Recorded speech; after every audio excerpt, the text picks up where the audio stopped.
Dam bursted in Brazil. This is from a dam burst.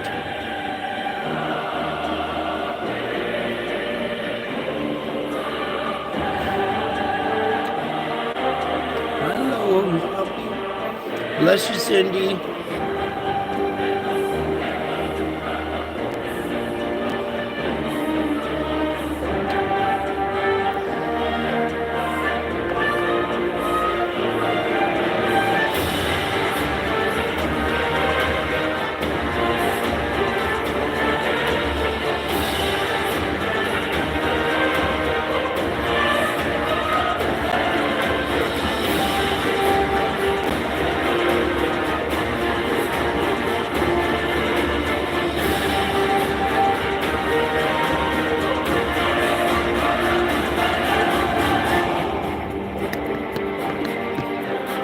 A dam broke and floods engulfed houses and cars and swept away in Brazil.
Loud there, sorry.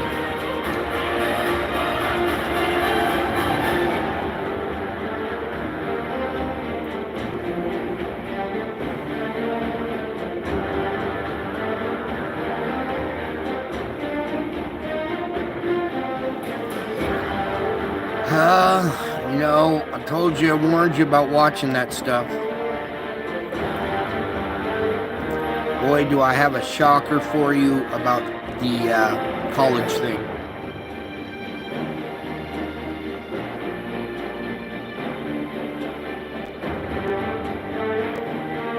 Yep.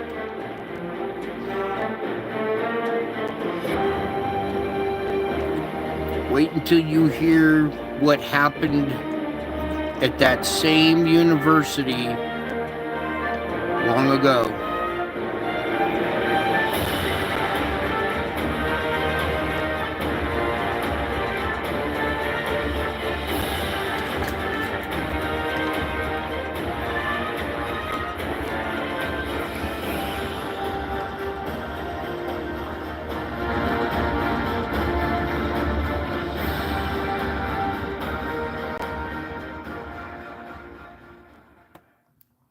All right, howdy folks, welcome back.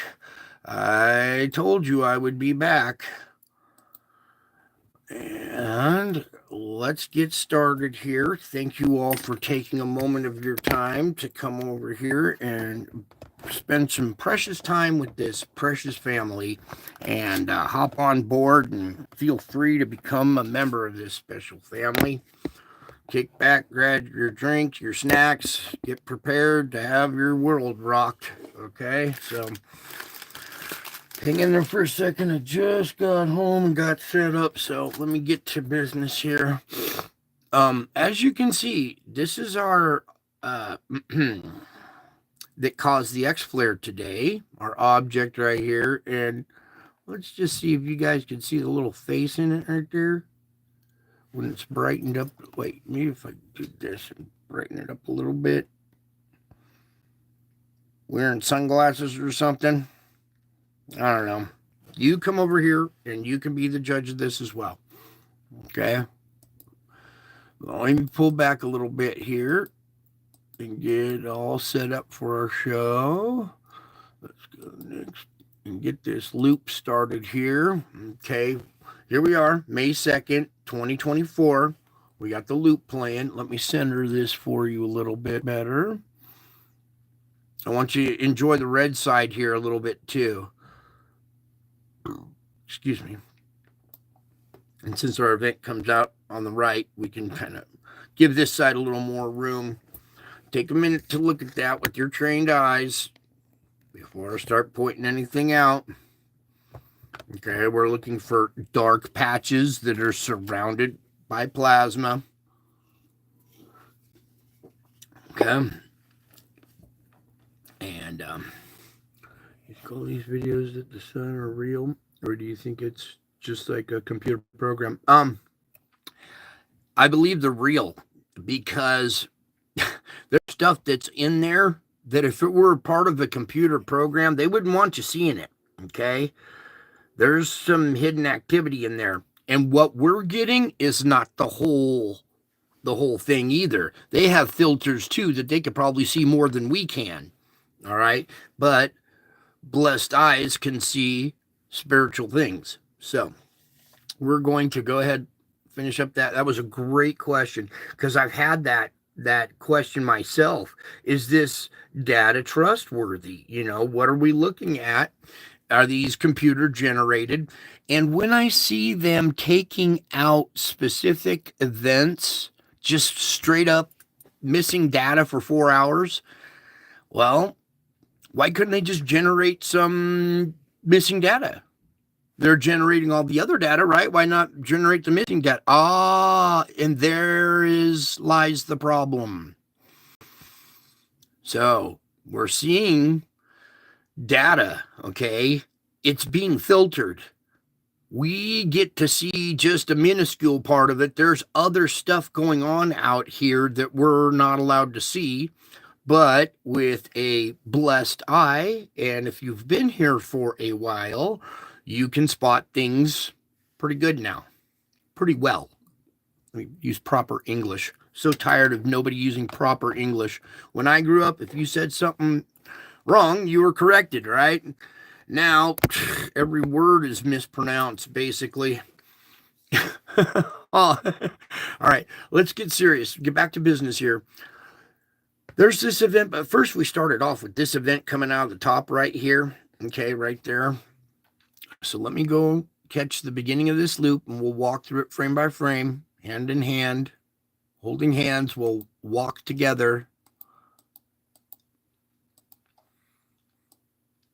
All right. Oh, I got to catch that real quick before I get started. I work at a restaurant called the Range Cafe. All right. I'm a chef. I have worked every single kind of food there is. It is amazing.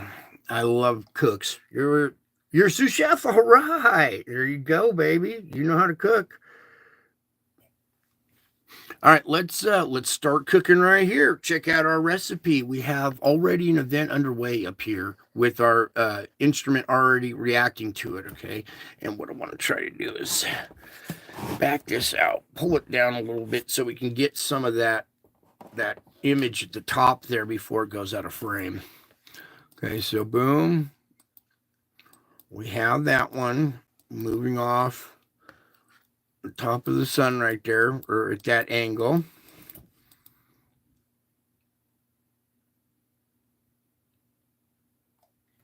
Yeah, cooks it's a dirty job and you don't get paid what you're worth sometimes. 21 an hour is good. All right, I'm sorry, folks. I'm talking with the chat, but I like to interact with my people sometimes as well. So that's okay. We'll keep moving here. We can chat at the end, Eric, or in the comments. You answer, put a comment in there, and then we can do the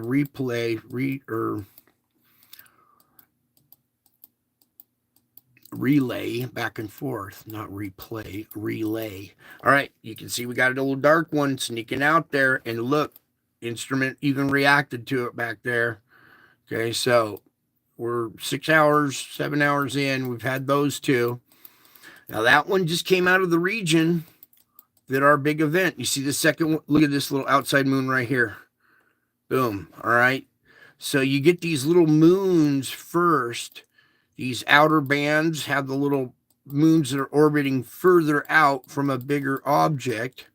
Then as you see coming out here, you can see we have a smaller one out front of this bigger one. And over here, this coloration's kind of distorted, but what I really want to do is see if we can capture this frame. I didn't really get a chance to get a good look at this frame right here. Woohoo! Look at that. Bingo, there's an object. Here's our secondary object. It almost looks to be another one right in there. Oh yeah, we can talk after.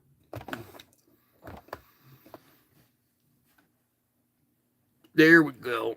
There we go.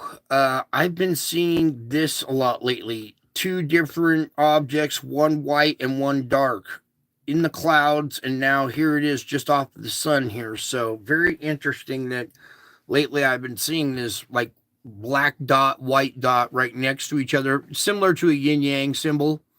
Okay, positive and negative, all right?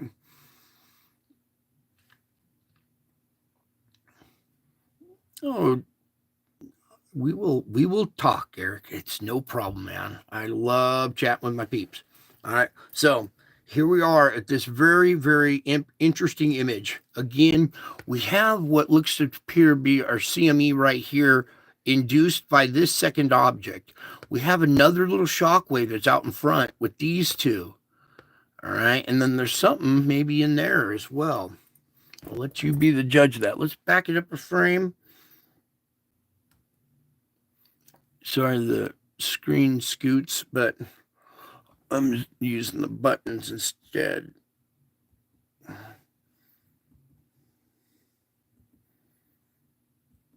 And do you see how we get towards the end here, how this gas is swirling around these objects? Where was that one frame here?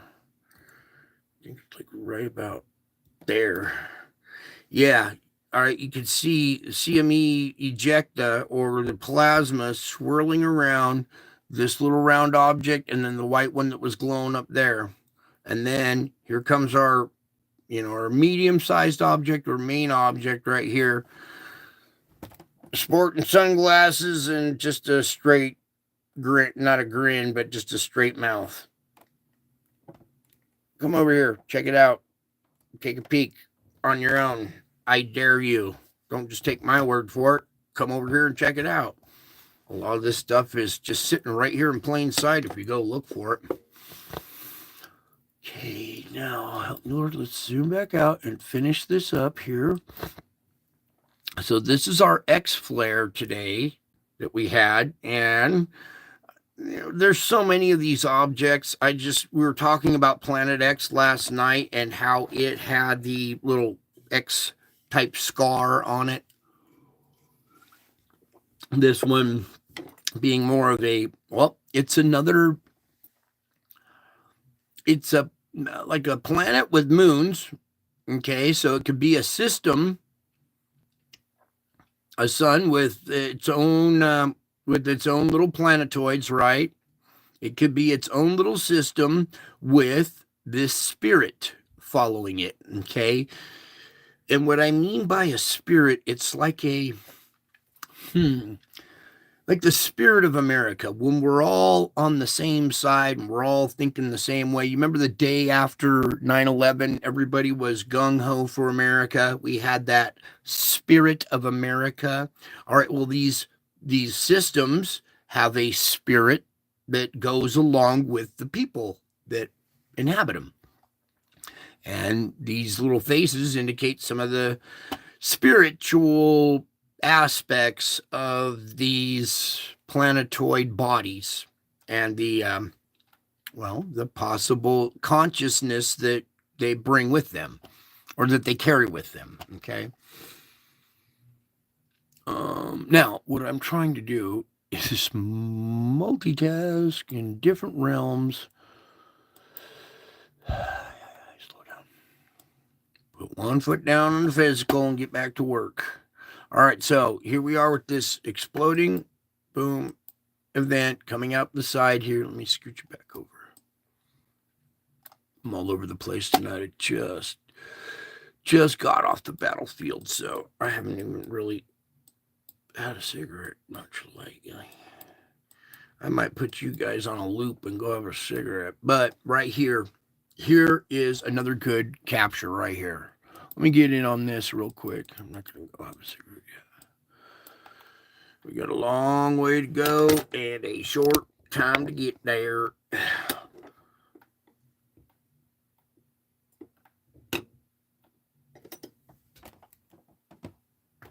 Oh.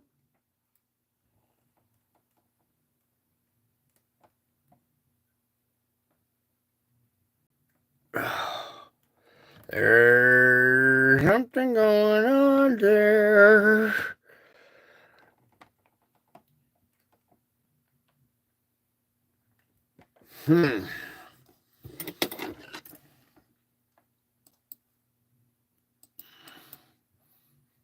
Sorry. Let's move on, shall we? We're almost done here, so patience, folks. You also see this crisscross right here. This is reverse polarity. This is what causes the BZ to go nuts, all right? So this triggered our BZ component.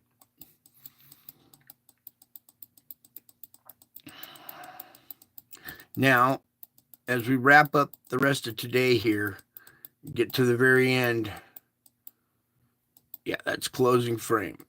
So, as we close out here, notice these spires here set up for tomorrow. Right here, right here. There's a couple of other ones. There's a little glowy region right here with a couple of points coming out of it. Now, not necessarily every time do they come out of these spots.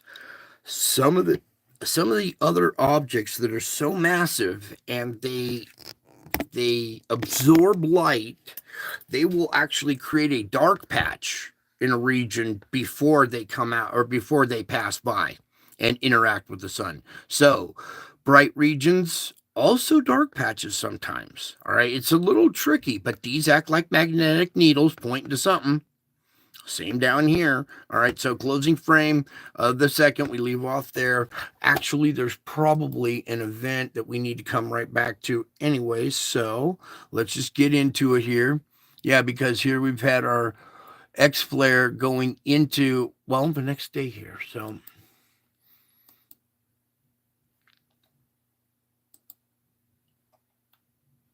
This right here. So my bad, that's the other one. Wasn't the X flare? Maybe it's this right here. Yeah, it's got to be that one. So my bad. I forgot to look at the other chart yet. All right, so here's what's causing our X flares. This pass right here. And I guess we're going to have to take a little minute to go through this one now, huh? So let me pause it here. This one's going to be tough because it's coming out of the top. And all the buttons are down at the bottom. So I'm going to do my best to squeeze it all in there for you. So we have our event coming off the side over here. Partial halo. And then boom, coming out of the upper regions up here. You can see the indentation in our instrumentation right here. So here's probably an object right there. Well, let's, you can see it right on this side. In that dark patch right there. So it's right, that line's actually going halfway across it right there. So there's our X class event. And it's another one of these objects, you know, you could label it planet X or Y or Z or Q or R, or it doesn't matter. There's all kinds of these little bodies, planetoids, which look like, some of them look like actual solar systems themselves with, with a bigger central object with satellite objects rotating around it. Okay, so now we've done that. We already sneak a peek at the X flare right there, and we were talking about X flare potential last night, and I was reminding you, don't get caught off guard, because this, X flare potential is still there. So everybody at this show, this should not have surprised. Okay, let me pull this over a little bit. Sorry. Trying to chase tornadoes all day, and people is getting way hectic. All right, let me take a break here while you take a peek. Okay, it wasn't much of an X flare, but it was enough to cross the line. Remember, we had the M9.5 the other day, so it was just shy of an X flare, and that's why I was saying that potential for an X flare is still there. And we're 10% or something last night that we agreed on. I thought, yeah, that's okay. But even I was wrong. It should have been higher. And here it is now, higher at 15%. Our indices have lifted just a tad bit. Do you see how we were down at the seafloor? We came up a little bit, and now we're up at another little plateau there. Let me just, before I leave that. Sorry, in and out, in and out. Very low baseline right there. Then it comes up a little bit. Then it comes up even more. All right, so our indices are coming up, lifting up. That means something big is coming. All right. We just had an X flare just within the last few hours here. Okay, so X flare potential went up to 15%. I believe 15. We could even push it a little higher. I wouldn't be going out on a limb to say 20% or even 25 right now, especially since we just had this one and we see our lifted indices. All right, so we'll stick with 20, but I think it should be a little higher than 15 because we just saw one. All right, and we had this lifted indice after it. We still have magnetic spikes coming out. All right, so what were we talking about last time? The one that was coming off the top here. This is where our event came out. So after this, 22 frames, we still have this region glowing and this region glowing. So there's two other things or other events that are even something out of here. You see how this whole area is glowing still up there, even after this passed. So this could be a satellite object to a bigger thing coming. So we might be seeing another X flare. That's why I say that. And then we also come down here. All right, we have this 3663, this beta delta. All right, it surprised. It caught everybody off guard.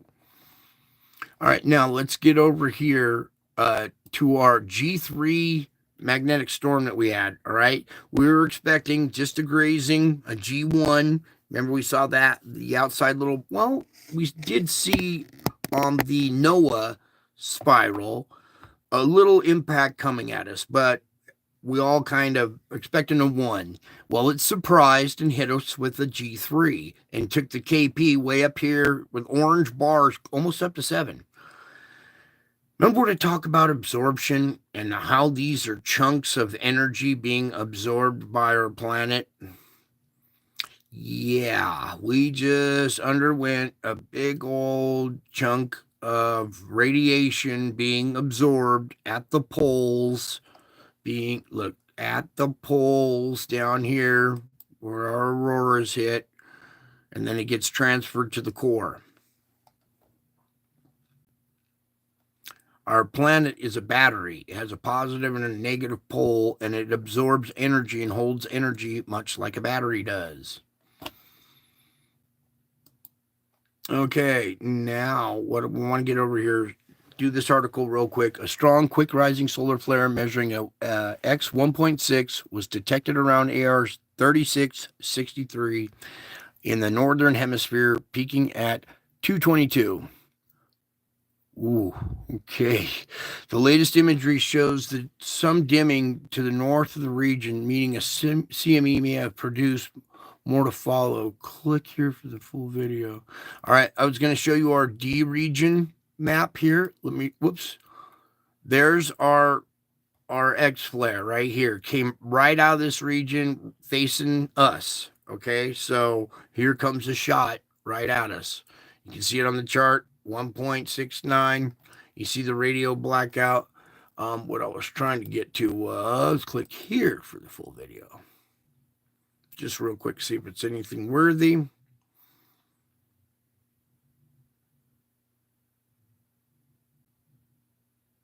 Nope. Back. All right, so let me take you over here to the D region map now that we're to that point. I have the regular D region pulled up already here. Oh, please, Lord, let it work. We're just there. D region absorption map, please. Thank you, Jesus. All right. Seems we'll have to load it up again since it had to refresh there. And then we had 2 impacts here. So let me just kind of take control here. You see this little glow right there? That's nothing. There's 1 impact right there. All right, so not too bad of one, but it did impact. And then boom, there's our X 1.6 right on the chin. All right, so we already got absorption in our D layer, which means we'll have whatever CME comes off of this will be coming our way, and we'll be absorbing even more energy. Okay, so this is going to cause pressure down below to increase. All right, once this translates down to the core. You guys here understand how that works? If not, ask and I'll explain it again. So, bingo, there's your second little strike, and then not much after that. Little glowing right there, but not too bad. That's not what we're concerned about. We're concerned about these big impacts. So there's your G3. What was supposed to be a G1 turned out to surprise.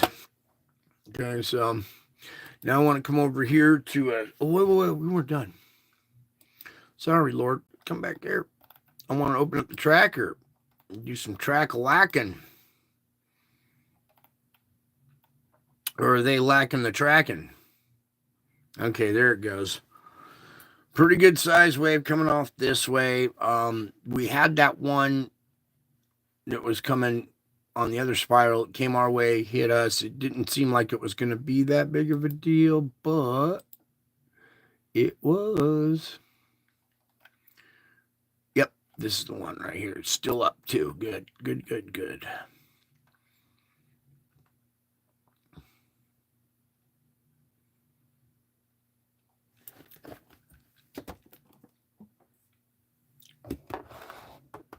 All right, here comes our impact, the green line right up here.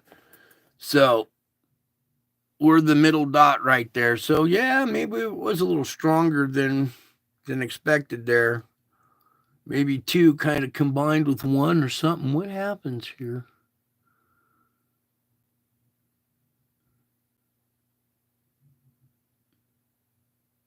Yeah. It kind of split just right before it got us, and that's why we had a little brief impact and then the main one. Okay, so we did have a pretty decent G3 storm today that surprised. We knew something was coming, but it didn't look like it was going to be that big of a strike. And again, like I said, it surprised everybody. And you know what? It inflamed our weather today too. It was supposed to be not as bad today, and Texas went off today. So, okay, we're done here. Oh, I want to talk about this here. Our geomagnetic forecast for the next 3 days. Tomorrow, they're calling for a G2. All right, so they were calling 3 days clear, but now we have this G3 today. Now they're calling for a G2 tomorrow. Okay, so we'll see what happens here and pans out. Our flares are two M flares that are both 2.7s and our X 1.6. Went through all of this.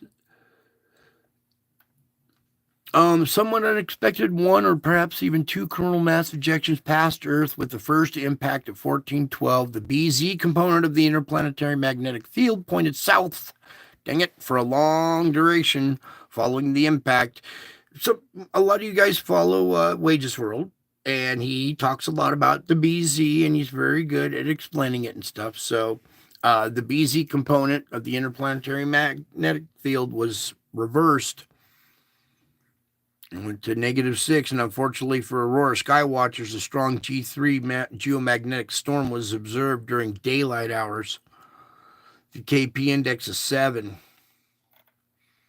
Okay, it came right out of that region right there, 3663. Bingo. Okay, now on to the next one. Double CME strike, 2 CME struck Earth's magnetic field on May 2nd. Individually, the impacts were minor, but together they sparked a strong G3. With auroras as far south as Washington in the USA, another CME is expected to sideswipe Earth's magnetic field on May 4th. Okay, so everybody remember May 4th here. X-class solar flare, new sunspot 3663 erupted this morning, May 3rd, producing the X1.6. Radiation from the flare ionized the top of Earth's atmosphere and caused a deep shortwave radio blackout over Australia, Japan, and much of China. And I bet it inflamed a bunch of storms over on that part of the region of the world, all the way around the world, but especially that region. And radio operators noticed their signal. Shortly after the flare, U.S. Air Force reported a Type 2 solar radio burst. Okay, so here we go with these Type 2 again. They're very strong. So the U.S. Air Force reported a Type 2 radio burst. So that's a pretty good impact right there. This means the CME type of natural radio signal emitted from shocking gas. Okay, this means the CME might be emerging from the blast site. Confirmation awaits fresh data from the solar heliosphere SOHO. Okay, so we had an X flare right in our face. Prepare for impact. We've already taken impact from the actual flare in about, 2.5 to 3 days, seeing as how X flares travel faster sometimes than your average 3 days. So somewhere in between 2 to 3 days, a CME could possibly be on our way, or, making impact from that X flare. Now, over here to our Schumann, you can see we were pumping along nice and smooth last night. Pressure buildup. We had a big grinding event. And you can see how it tapered off. Pressure release, nice and slow. We had a little bump right there, but this whole tapering off, this whole wedge type structure of the intensity and then dying off and going back to normal. And then we have another inbound pressure or inbound energy that creates grinding again down below, and it goes back to grinding, but not as intensely. So there we had our impact, the pressure build up, it wane away gently back to normal, and then more pressure build up. And when this energy that we just took from the flare that we saw in the D region, when that absorbs down to the core, that'll cause one little pulse in this, all right? And we'll see another good spike on here.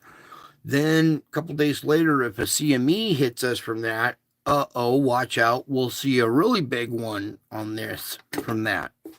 So as you can see, we're pumping along, but right now, everything, let me just freshest data. Yeah, the very last spike right here is still kind of very intense right now for the 7.83. All right, that's this band right here. And the white denotes intensity. All right, so we're getting an intense blast of 7.83. Are you feeling more human than human? Because the 7.83 gives you your vibe. That's so it makes you feel human. So if you turned up the volume on your humanness, you would feel more human than human. Kind of just joking around. Anyways, pain sometimes comes along with this, irritation and stuff. But remember, you're more human than human. You can withstand it. Moving on, we have pressure. That's an indicator of our pressure down below, too. All the way down to the core now. So let me get you over here to our SO2.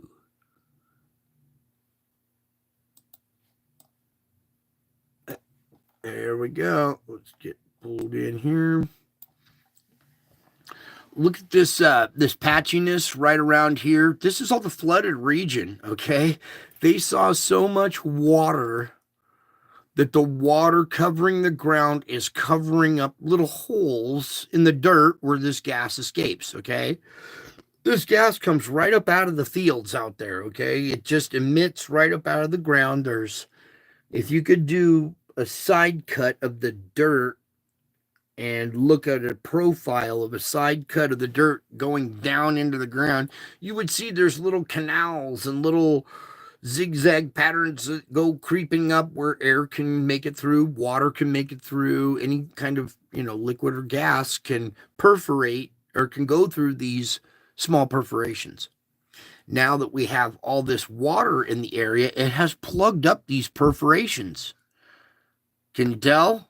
Because we watch this thing every night and there's always gas coming out of this region. But right after our big flooding event, you can see all this has been blocked out because of the flooding in the region. Pretty incredible how it's doing that effect to this gas on this map. Amazing, amazing stuff. Alrighty, so let's take a little tour, shall we? Let's come on over here to Chinatown with what the...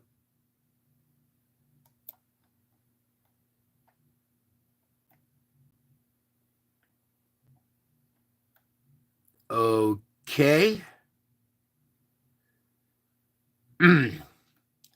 With a big old plume of SO2 over here, and I'm interested to see what their daytime looked like.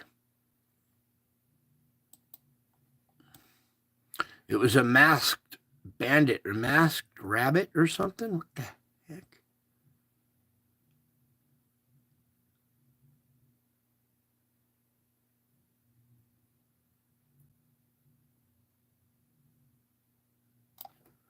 Hang on. Let me. The darker spots in the northeast Alabama concern me. Pigeon Mountain volcanic zone. Here, let's go over there real quick. Let's leave this alone for a minute. That is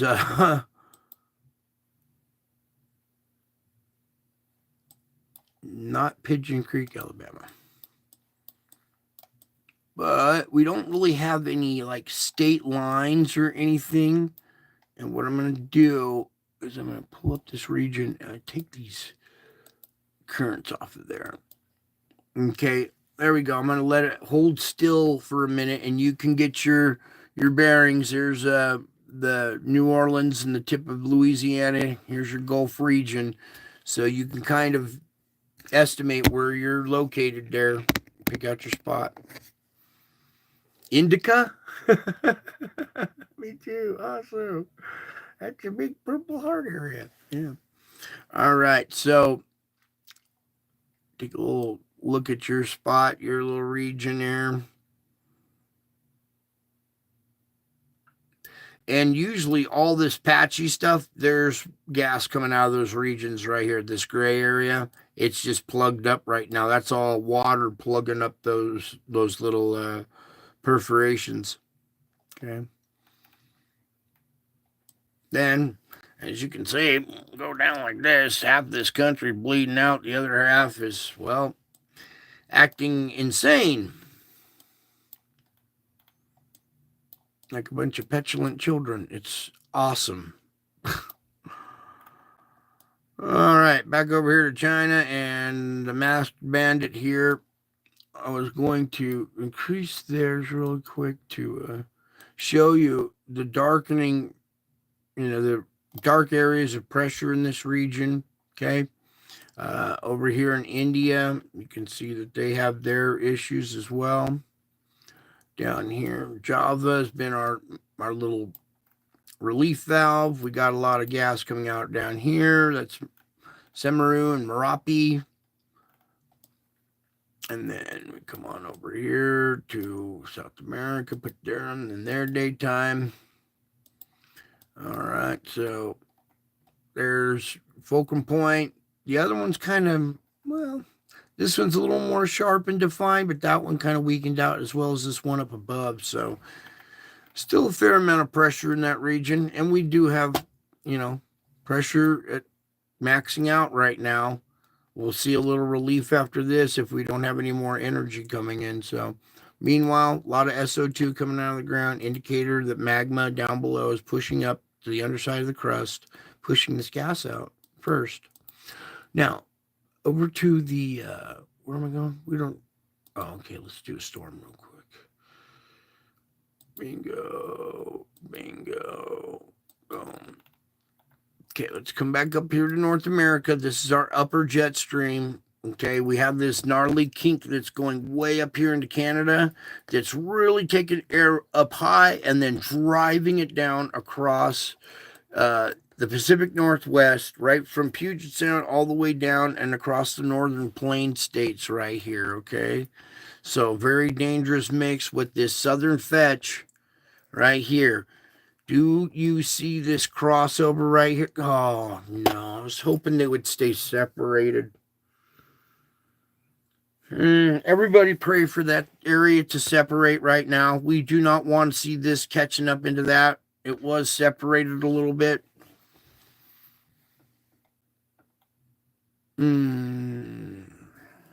Okay, well, we're going to continue to have this. Hopefully this shifts here. This pattern shifts pretty soon. All right, here's your lower jet stream. You see the correlations. This is that upper level low up here, spinning around, driving stuff downward towards the plains. Let me get a little lower for you here. All right, your big storm front that's moving through the country right there, still dragging stuff up into Texas right now, going up, swirling around this.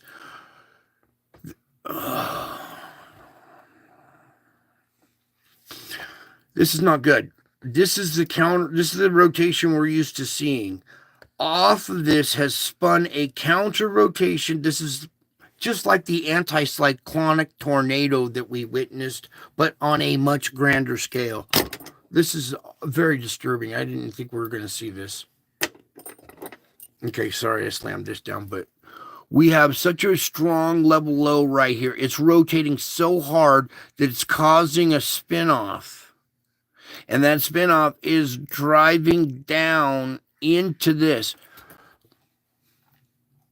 No.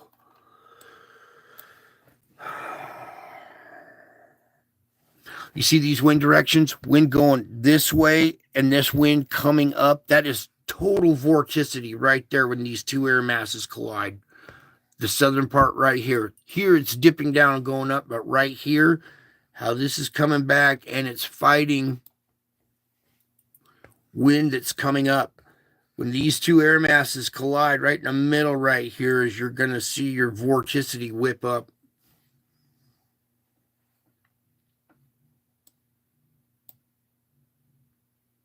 We might even have anticyclonic storms out of this anticyclonic spin-off on a grand level now. I wonder if the weather people are watching this just shaking their heads. Because I am. What? It looks like a big old S, like a big old Superman S or something. Unbelievable. All right, well, nope, nothing is unbelievable anymore. Everything is totally believable now, huh? Uh-huh. Okay, sorry I'm taking so long here. We got to move on. Let's get over to our particulates in our sandstorm. Oh, dear Lord.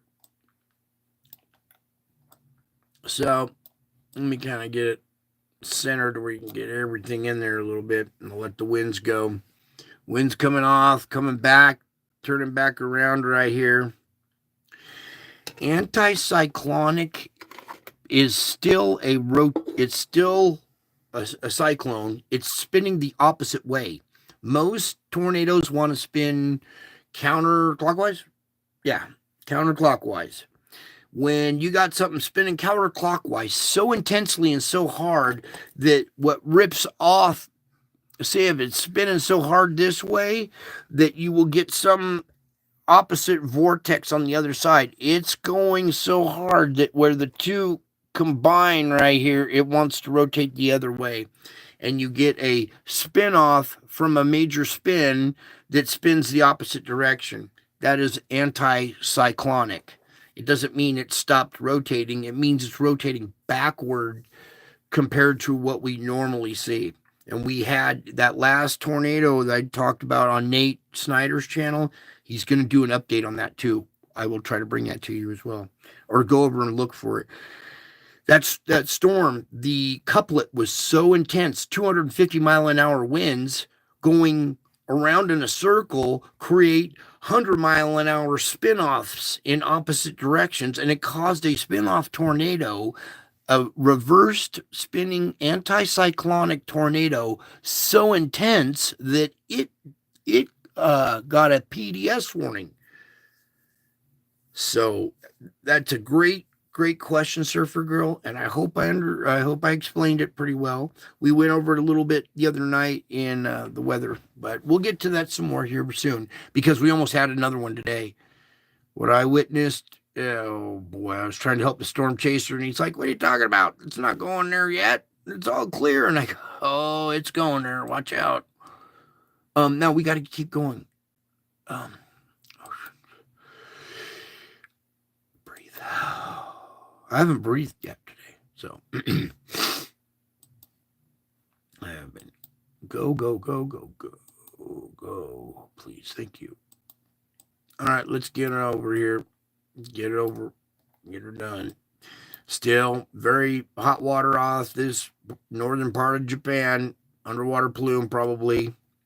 Over here at Taiwan, very, well, it's kind of like last night. It's lowered and it's, over here it's maybe a little brighter, but overall, it was surrounded by yellow, so we have seen a little decrease in the pressure over here after the earthquake swarm that we saw. But now that we do have pressure on the rise again from down below, it's coming back, starting to glow some more. We're going to see buildup of energy and then a release again.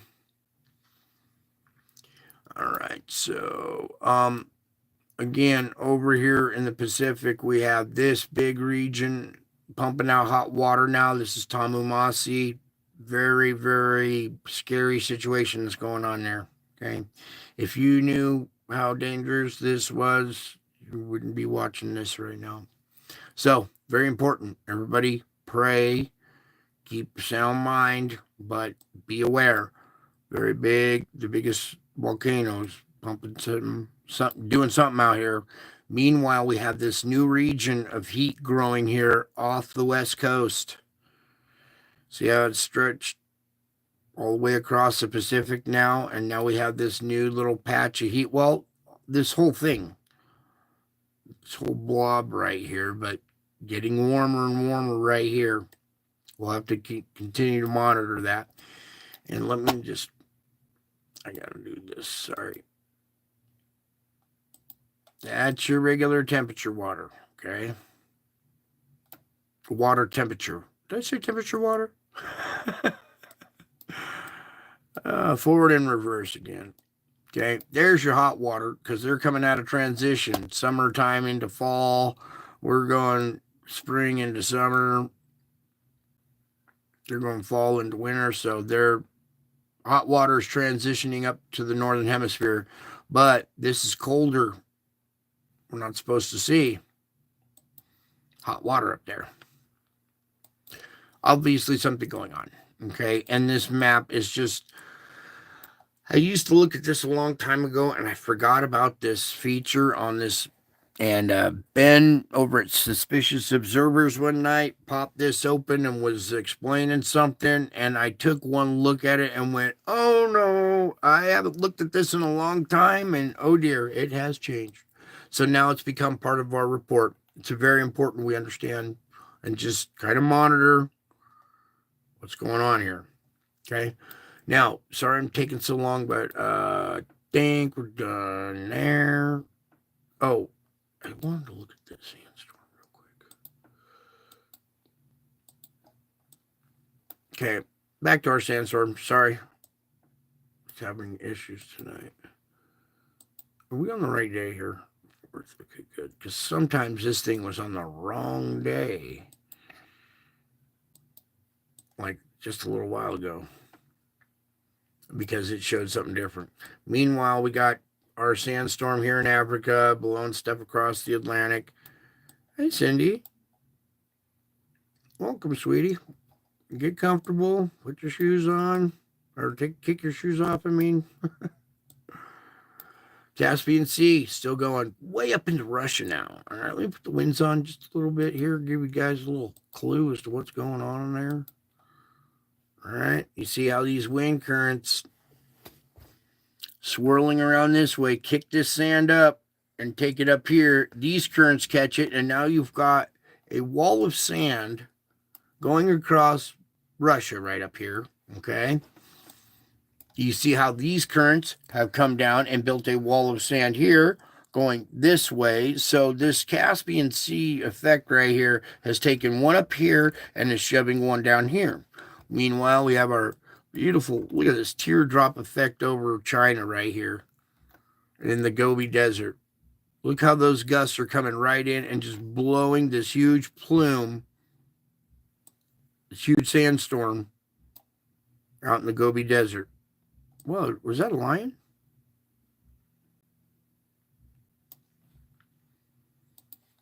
All right. So multiple sandstorms going on. Boom, even this one back here. So we have a secondary one going on back here. So 2 here at the Gobi Desert. 1, 2, 3 kind of going on there because this is 1, 2, 3. So there's 5 right there. Then you got this rotation bringing this wall of sand right here. There's another one right there. So there's sandstorms just spreading all over the place. When you follow these wind currents and you watch where these things go, you're just going to go, what? And it's kind of like you're doing right now. Taking sand off the Africa, taking it out across the Mediterranean, right up through the channel, and then right up into Europe.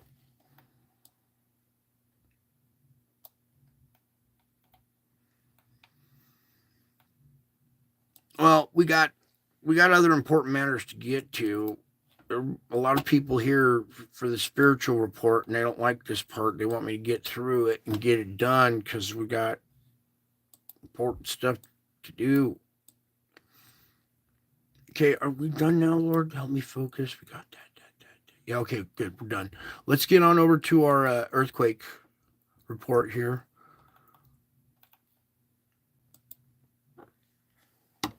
Thanks for hanging in there, you guys. You're real troopers. This is good practice for your patience, and when we're going to need it here soon. Oh, dear. Look at this up here. Let me open this, get it all set up. Let's just go right to it. We have had a 5.0 here off of the coast of Canada here on the Juan de Fuca, right on the boundary fulcrum point right here. Okay, so 5.0 energy in the area, you guys. West Coast, be on the alert.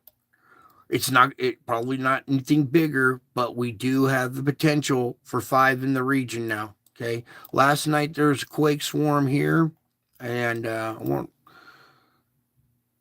wanted to talk about it, but I got well. Continuing to have quakes here, there was a bunch of 5s up here last night, and I thought, uh-oh, this kind of pressure coming out of this region could transfer down to the fulcrum point and come over. And sure enough, it has. And so we just saw a 5 here off the Juan de Fuca, or in the Juan de Fuca off of Canada. It's a 5.0 at the surface. It's relieving energy at the surface right there. Meanwhile, a little quake swarm going there. We'll get to that. Let's drop on into our regular report now.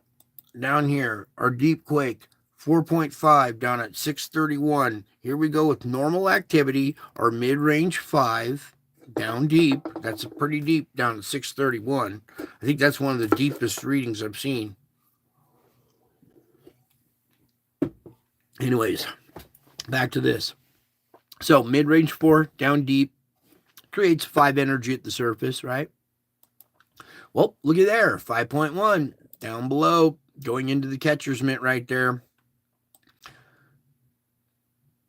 Okay, nothing down below there yet. Wouldn't be surprised to see another mid-range 4 to a 5 somewhere here. Or if it struck on land, it might be maybe a 3, mid-range 3 here. If we got one on this little part of land right here. So very, very quiet through that region of the system. We get over to our little pit area here, and we have a 4.9, but it's not down deep. This is at a depth of 16. We have a 5.0 here. You go 5.0 in the area, folks. Over. All right, here we go. 4.2 down at 254. This is not another.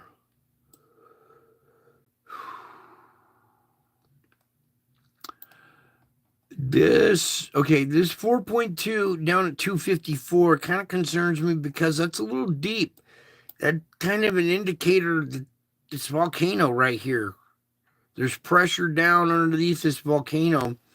What you're looking at here on the surface is just the surface. This mountain goes down in all directions in the water, all right? So this would be on the flank of this volcano.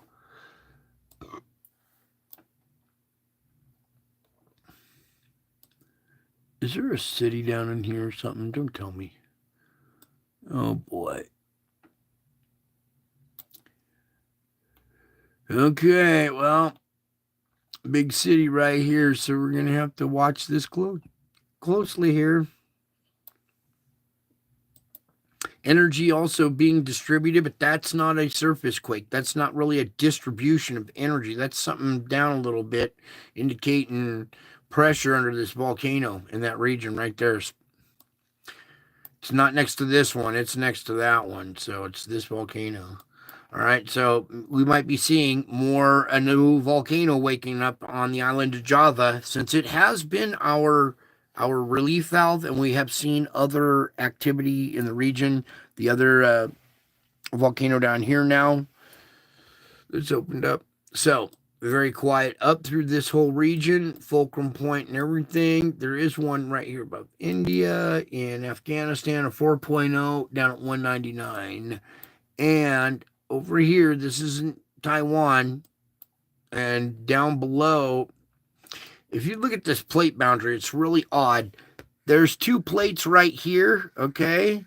Then this one blends in right here, and then there's a separate plate boundary. So the rest of this plate boundary is over here. So it's a very weird configuration. And right in between this fulcrum point, you see this fulcrum, whoops, come here, pointing pressure this way. And you have this one pointing pressure that way. There's what we call torque. When you got motion pushing this way, and motion pushing this way, there's a central point in the middle where this twisting effect is going to centralize and be kind of in the center.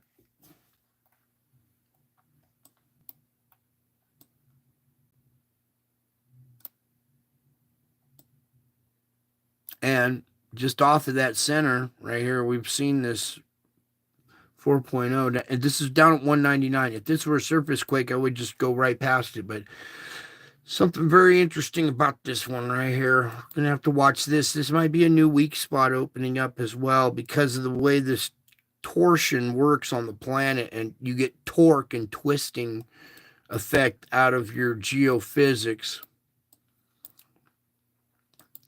Otherwise, mid-range 4 up here, down at 67. Again, not a very good surface quake relieving energy. Now, let me pull back a little bit. Sorry. Look how quiet the map looks.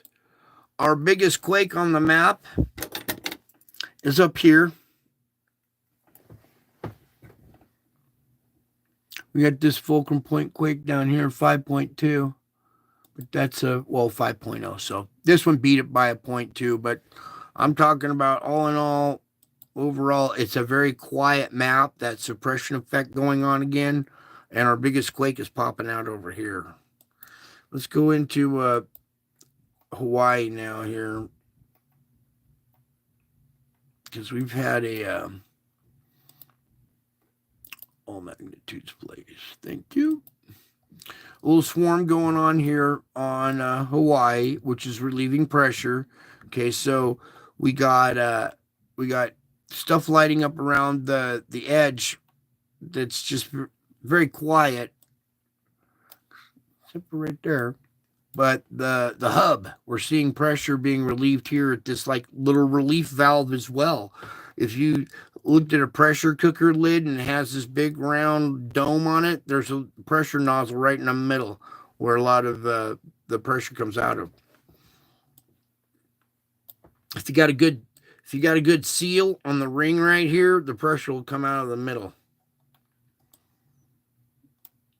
Fulcrum Point quake right there, mid-range 4 down at 146, and then right here in Africa. Aha! A 4.8 at the surface. Odd quake, diverse quake, not in a regular kind of region that we're used to seeing. Okay, so there's your diverse quake and our latest little warning going out here for the West Coast here. Beyond the lookout, you might see a decent little quake, 3.5 to 5. I want to take a peek at the geysers right here, how active they are. Oh, yeah. So this region's actually still pumping out and relieving a lot of the pressure there. So if we don't see a big quake come in from this one up above, pressure likes to come down. If it's coming down this side, it'll come through the zigzags, and we'll see one right here at this Fulcrum Point just offshore California. Probably see mid-range 3 to a 5 right here. And when we do, then you know that pressure's made it into the San Andreas here. So we got to watch this closely. Hopefully at a depth of 10 that relieved the pressure, but it can still travel down. So everybody need to just be aware. We're having activity right off the shore, right off the coast there. Okay, the little quakes in New Jersey, nothing today, so that's good. What's going on way up here in Kansas? Oh, we know what's going on in there. Oklahoma, 3.4 there in Oklahoma. All right, enough of that, I think, right? Lord, are we done? Yes, we're done.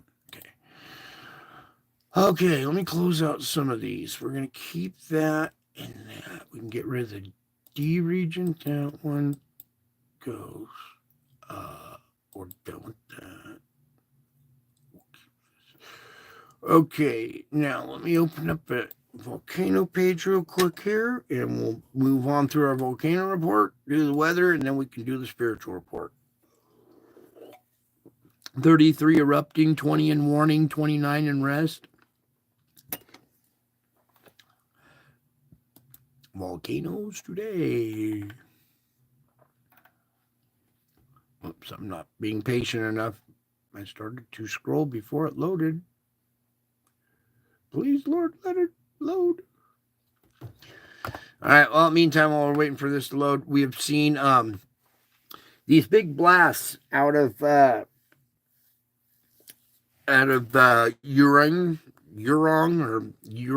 or wrong, however you want to pronounce it. And I just saw another report from a different volcanologist that some of the tephra from the blast that we just saw come out of that on the 63,000 foot blast, some of the tephra made it up to, what did he say, 82,000 feet. Okay, so 82,000 feet. 82,000 feet, not 63. So going into already the third here, we are Reccahanus Peninsula, the ground deformation at Stravinsky continues. The accumulation rate has remained constant over the past few weeks. Okay. Ebico, eruption 14,000 feet out of Ebico there. Luatobi, 6,000. Semeru, here we go. Semeru, 14,000. Explosive activity continues. Warned about a volcanic ash plume rose of 14,000. Okay. Fernandina, it still has the lava arms flowing down it. Popocatépetl, 20,000 foot blast. That's a lot of pressure. Fuego, 16,000. Sangay, 20,000. Add up all these thousands here. Reventador. Ooh, Reventador? Coming back online? Volcanic ash advisory, new VA EMS. Okay. Everybody take note. Reventador coming back online a little bit here. Sabancaya, 25,000 feet. Now let's get into what was the second. Shibalush in the Kamchatka Peninsula. Don't forget about that one. Still going to town up there. Ibu here had an 11,000 foot blast. Here we are at Semeru, same blast, 14,000 feet. Dukono, 8,000. Ruang, reported 5,000 foot blast. I want the 63,000 one. I'll have to look it up again tomorrow for you guys. Tofua in the Tonga Islands coming online here as well. Unknown OBS, but look out for Tofua. Here we with Popocatépetl, 19,000. Santa Guido, 14. Fuego, 16. Nevada del Ruiz, the semi-active volcano, did a semi-active 22,000 foot blast. Sangay, 21 right behind it to match it. Reventador, yeah, okay, here we go. Explosive activity continues. Washington warned about a volcanic ash plume that rose to 15,000 feet at Reventador in Ecuador. Sabancaya. Remember last night we were telling you on the chart to watch for, new ones coming online or old ones. Well, here's an old one that we haven't heard of in a little while, Reventador, unless I'm tripping. I haven't had that one here in a minute. So there's your volcanic thing. Yeah, we did it all. That's good enough. Now, get on over to our forecast. Bang this out real quick. All right, this is where I might have to spend a little time too, but it's important. Let that loop go there for a second. X out of that. We don't need that. I will keep that. We're done there. Actually, we could be done there for a second. While that's loading up and it's playing right there, I'll be right back. I gotta check my cat. I'm gonna take a drag real quick. I think I locked him outside. I'll be right back. All right, yeah, give me just 10 seconds here. Find a cat, get that taken care of, and I'll be right back while you guys kind of take in what you're looking at and think about the tornadoes that we just seen and the inbound energy from the sun adding to these storms.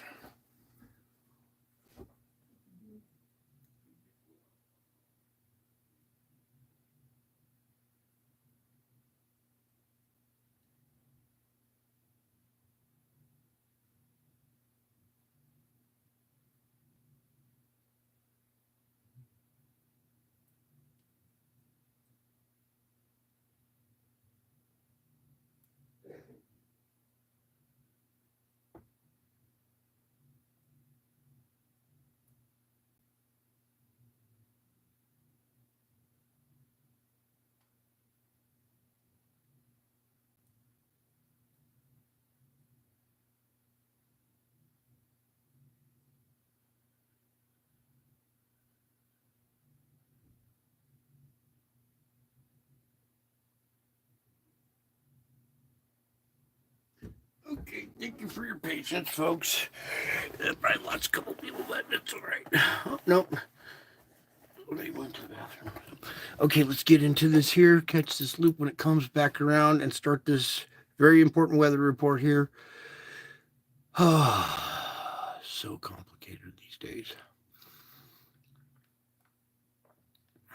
Okay, so here we are, current conditions right now. We do have little cells down here in the southern part of still in Texas firing up throughout the night here. And then as we go into the morning hours, I was tracking one on my app a little while ago, but it seems to have fallen apart. Now you see how this separation between the two storm fronts right there during the morning hours. Then there's noontime tomorrow. This could fill in, all right?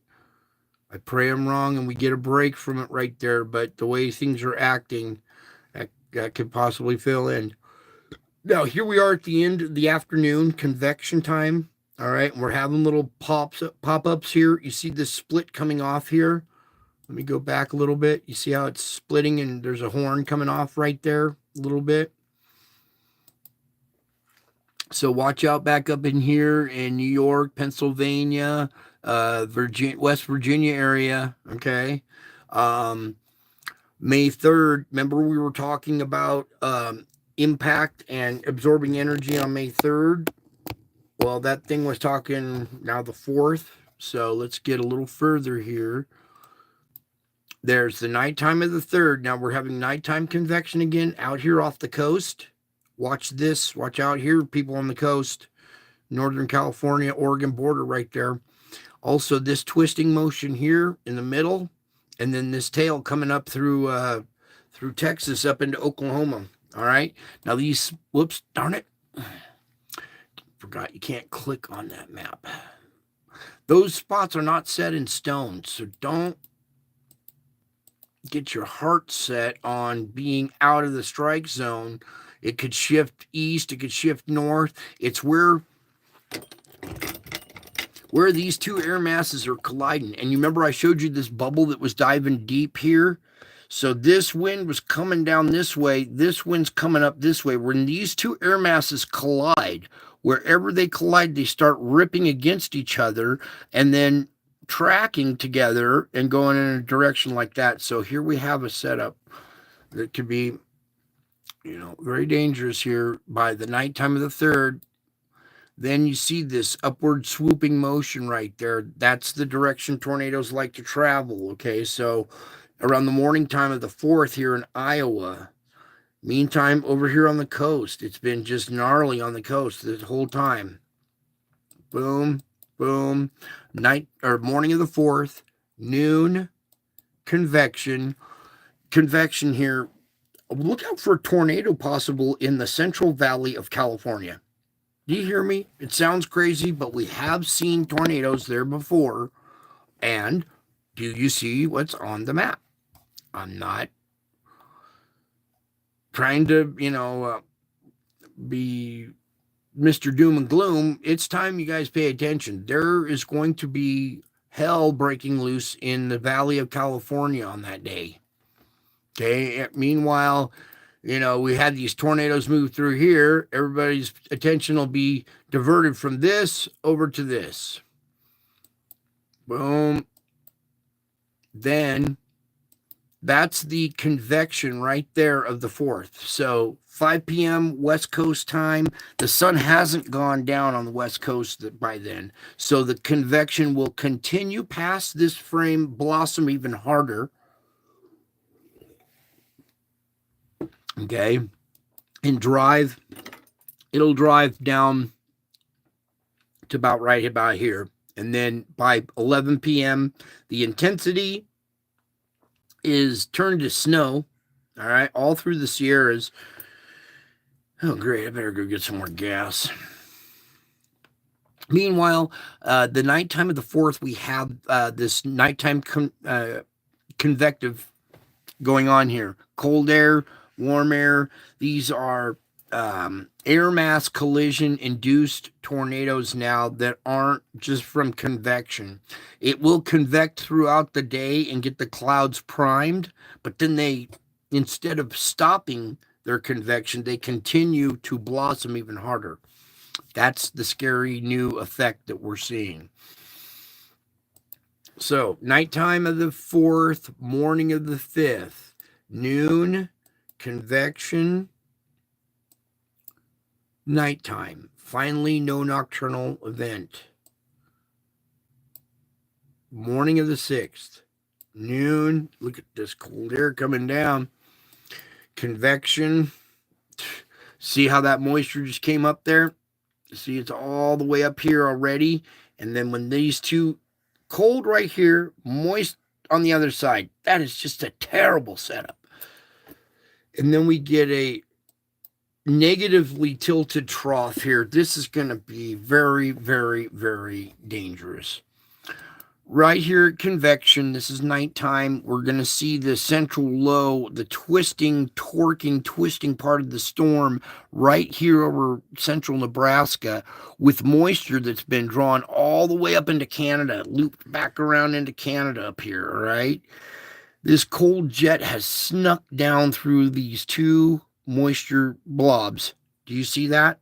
When I move my wand there, you can see that cold air shot a jet down in there that's pushing this thing, and then it goes negatively tilted. It's tilted this way, not this way. Okay? These storms are going to start firing north and traveling like this and going up into Montana, South Dakota, North Dakota, boom, like that. Not necessarily Montana, my bad. Nebraska, South Dakota, North Dakota, but you can see how it loops all the way around and comes up into Montana up here. So anywhere along this line right here, as this thing progresses from nighttime through the nighttime hours into the morning, it's going to be really dangerous. Also, this little shunt right here, see how it gets intense right as it gets offshore and fires off? If this shifts by 100 miles, this whole thing will come and be on shore. So just because you see this happen offshore doesn't mean you might be out of the strike zone there, all right? These storms are so volatile now. It means they're very quick to change and change their dynamics. And when we see dynamics like this, you're going to see maybe reverse spinning tornadoes, anti-cyclonic tornadoes, because our rotation is going to be going, well, this way, which, well, that's counterclockwise is cyclonic. Now, when these are spinning, they could pop off one that spins this way, anticyclonic. So we'll have to watch very carefully what goes on in this whole region right there. And don't be surprised. It could come back down into this region too. It all depends on how this low right here develops. And nighttime convection, morning convection still of the 7th. And then by noon, it kind of clears out. There's the nighttime of the 7th. Morning or nighttime of the 7th right there. Sorry. That was convection right there. So at the end of convection here on the 7th, this thing was so intense. You see this arm that's come all the way back here? There's two of them. One here and then an inside one. See this little low inside of one right here? So watch out. This could fire up. Or this one. That's a ways out there. Well, not too far out. That's May 7th. But our next big thing to be concerned about and watch it. And you see how it comes back around. It's going to drop in and have another go at us, okay? This is going to be the convection of the 8th here. Moisture drawn up again. Severe weather here in Indiana possible. Then, right here, this nighttime convection again. I showed you that low that doubled back around and it's coming back in. Moisture drawing up. Cold air coming back around again. And there we have this intense pop-ups here. Ohio again. Everybody in Ohio, stay aware. Watch your countdown to the 8th. Back in here, all right, as well. That is not set in stone too. It could shift back 100 miles and be Indiana or Illinois. It could shift this way and hit Pennsylvania. Same back here. It's showing Arkansas and part of Tennessee, but then it could drop down and hit this region, or it might back up and hit this region. So what you are looking at is not set in stone, but it is a new storm coming down the pike that we're going to, everybody hold on. Okay. That's the convection of the 9th, morning of the, or nighttime of the 9th now. So morning of the 9th, noon, convection, nighttime. Again, down here, nighttime convection, we're talking Arkansas, Mississippi, Alabama, Tennessee, the night of the 9th. Anywhere in that whole region, the night of the 9th. All right. Now, after this, we're getting the morning of the 10th, noon, convection, nighttime. See a little bit of nighttime activity down there. Morning of the 11th, noon, convection, nighttime. 12th, noon, convection, nighttime. 13, noon, convection, nighttime. Nighttime convection up in Montana, maybe. Morning of the 14th, noon, convection, nighttime. Morning of the 15th, noon, convection, nighttime.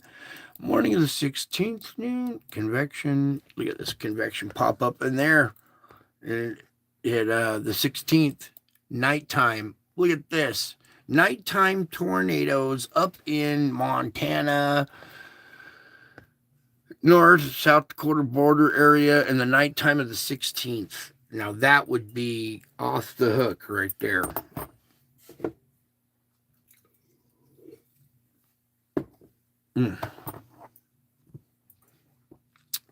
Excuse me. Morning hours of the 17th. Noon, convection, nighttime. Morning of the 18th. Noon, convection, and that's all she wrote up to the 18th. So the last part, there's the further out we get, the less reliable it is. But it's these next couple of rounds that we really need to focus on now.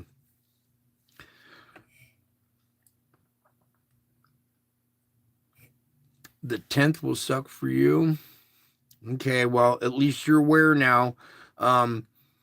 That's a week from today, so next Friday night we'll all be praying for you, okay? And guess what? If you're so important in this channel, we could possibly do something together, Cindy, and divert your place. Okay. All right, so quite the next couple weeks we got coming. All right, as if we haven't seen enough. It's the tornado season is on, and it's on in full swing, and it's going off in different ways. We're seeing these nocturnal tornadoes now that are more air mass collision storms than they are daytime convection thunderstorms. That's tomorrow at convection. So tomorrow at sundown, you see that how organized this comma shape is, or some people like to call it a 9 or whatever, but this comma shape that we see, structure that we see in our storm fronts, right here, you see this little shunt, it's tearing away. This one's getting so powerful, it's tearing away from this segment. But up at the horn here, we could possibly see some activity by sundown tomorrow, and then tomorrow night, the cold air back behind it collides with more moist air here in Nebraska and this region of Texas. Okay, so that's our next concern tomorrow night. Everybody be on your toes that's in those regions. Oh, over here as well. The coast of Oregon and California, watch for coastal erosion, storm surge, possible waterspouts making landfall. Okay, so waterspouts making landfall, possible tornadoes there. So after tomorrow night, as we go into the morning of the 4th, the day after tomorrow morning, we have this intense storm dropping into California there. So the nighttime of the 3rd, morning of the 4th, there's noontime. It blossoms with convection. It will continue past that, and then by the next 6 hours later, the convection part and the tornado will probably be over, and it'll turn into snow in the mountains here. And as that is finished up, we have a new blossoming going on at nighttime here in Texas. If it's, I was going to say, if it's that intense at nighttime, I would watch out for the convection hours right leading up to it. And we do see some small little yellow pop-ups right on the border of New Mexico and Texas, right in this region. So if we're already seeing yellow little pop-ups by convection in this region, and it does this by nighttime, watch out for that. Okay, that's going to be fast blossoming. Today I saw a storm that was up in this state, and I was watching the storm in a lower state, and I realized, wait, I'm watching the wrong storm. It's this one up here. So when I focused my attention from the storm down here to up here, a big blob of moisture raced up to the upper storm, to the northern storm, and collided with the northern storm so quickly that when the two air masses collided, they spun up a tornado just by their interacting with each other, because the southern fetch came up and slammed the line so hard that it just spun everything around. It's like when a car hits the back end of another car, it's going to spin that car, right? So these upthrusts of moisture come up and they hit the storm front, and they hit it so fast that their impact, just the sheer impact of this blob running into another blob, causes a spin up. The two storms colliding into each other so quickly that it sparked the impact sparked the rotation. And they're like, what are you talking about? There's no tornado there. And I'm like, there's about to be. Did you just see how fast those two air masses collided? And then it did this kind of backward, started rotating backward once the other one came up and hit it so fast that it made the whole storm start to turn like that. All right. When you see this kind of motion, watch out, because there's going to be a rotational center. Bingo. And that's exactly how I witnessed the storm come up and hit this front. The front coming down was coming down smooth and slow. It's traveling across like this. But this thing came up and hit it so hard and quickly that it spun up its own tornado. It wasn't even a thunderstorm-induced tornado. It was the two air masses slamming into each other so quickly. It was like a car hitting, like a train hitting a car on the tracks with the back end sticking on the tracks, and just spun that car around. Spun that storm around just like that. And just came up and just went bing and put a curl cue right in it. So the center of rotation with torque.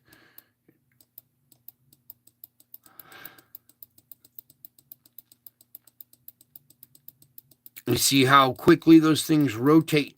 It's the rotating of the storm that just induces some of the spin-ups. Okay, the storms themselves are dropping in so fast that they're creating their own spin-ups by their motion, just by their motion. A new weather effect. All right, enough of that, me going on and on and on. It's very, very important. This is becoming life-threatening weather now. And on days when we think, oh, we're all clear, we get energy from the sun that enhances what's there and ends up creating something anyway. Some days when it looks like it's going to be really intense, it sparks the, hours before and kills the intensity of the storm. Other times the timing is, just right to where it intensifies the storm. Other times the timing is where they collide and it nullifies it sometimes. So we're seeing both kinds of activity. It's just very, very dangerous. as well as this opening here. We had a dam break in Brazil, and just, I mean, as if the flooding from the rain isn't bad enough, then you got a dam that breaks and just, there's no stopping that water. I mean, it just goes right up to the roofs, washes out those bridges, and so we're seeing some very devastating effects from our weather. Everybody have situational awareness. That is key, is situational awareness. What's going on around you? Where's your escape route going to be? What's your game plan if this happens or that happens? Okay, so you know what your game plan going to be? Has anybody figured out what their game plan should be?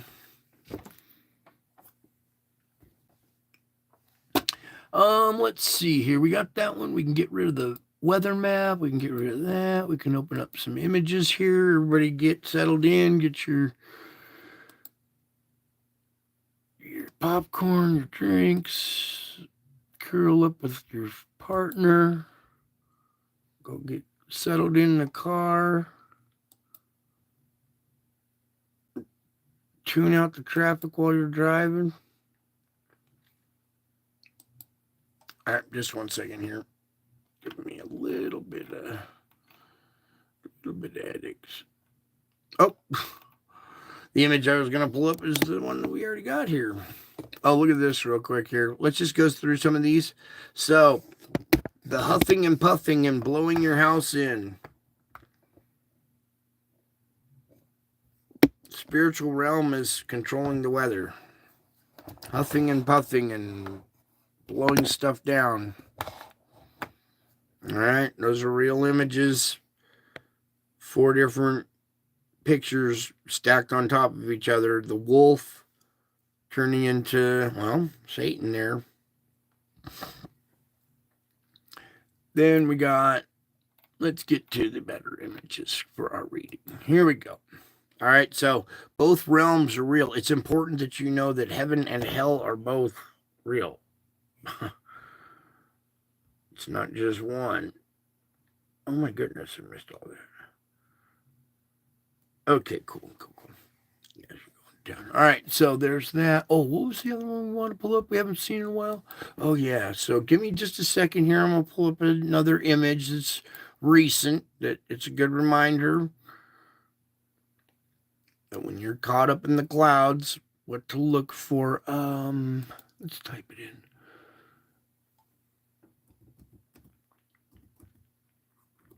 This might take just a second because I had this saved in my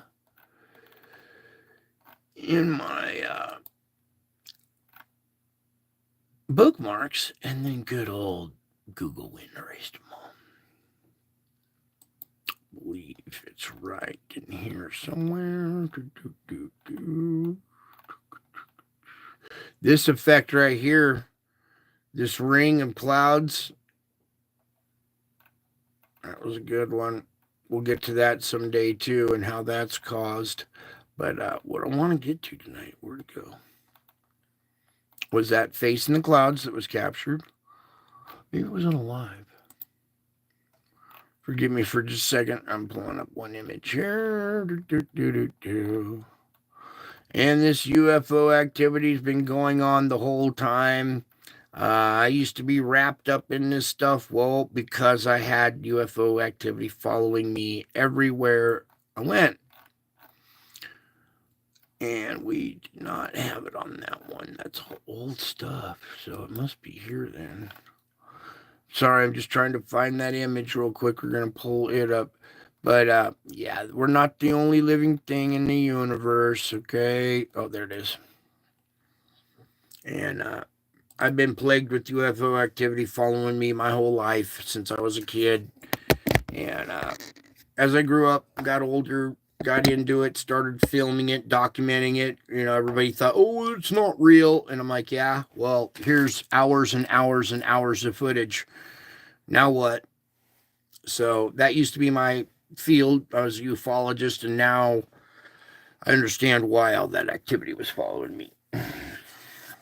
Anyways, here's another face captured in the clouds right there. Clearly can see three-dimensional, all right? Using the clouds, the texture of the clouds, the coloration, the shading to help draw a three-dimensional image. And again, just like that face out by the sun, out by the moon, dang if it ain't my face again. Why does my face keep showing up everywhere? It's like, what is going on? I mean, I'm not like egotistical. Oh, hey, look at me, this is my face. No, this is very disturbing when you recognize your face in the sky. Wouldn't it scare the shit out of you? Make you wonder what the heck is going on? Well, I think we know what the heck is going on now. At least I do.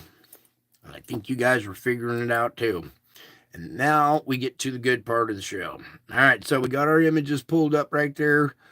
This one we can change real quick to a better image because we're already here. I want you guys to get this one stamped into your brain too. This one with Jesus pulling his shirt open. And all this stuff is here on my channel. Whenever you're curious, you can come over here and click on one of these videos and just go to town yourself, you know. Don't forget, if you see something here that you want to see more of, go right over to my channel, just like I do here, and pull up an image or watch the whole video if you want. Okay. Now these faces in the clouds, all of a sudden I look up one day and I see this face forming in the clouds here. So I pull out my camera, start taking pictures of this face in the clouds. It wasn't until I got home later that I realized, oh shit, that's my face. And then I looked back behind it and saw this and went, okay.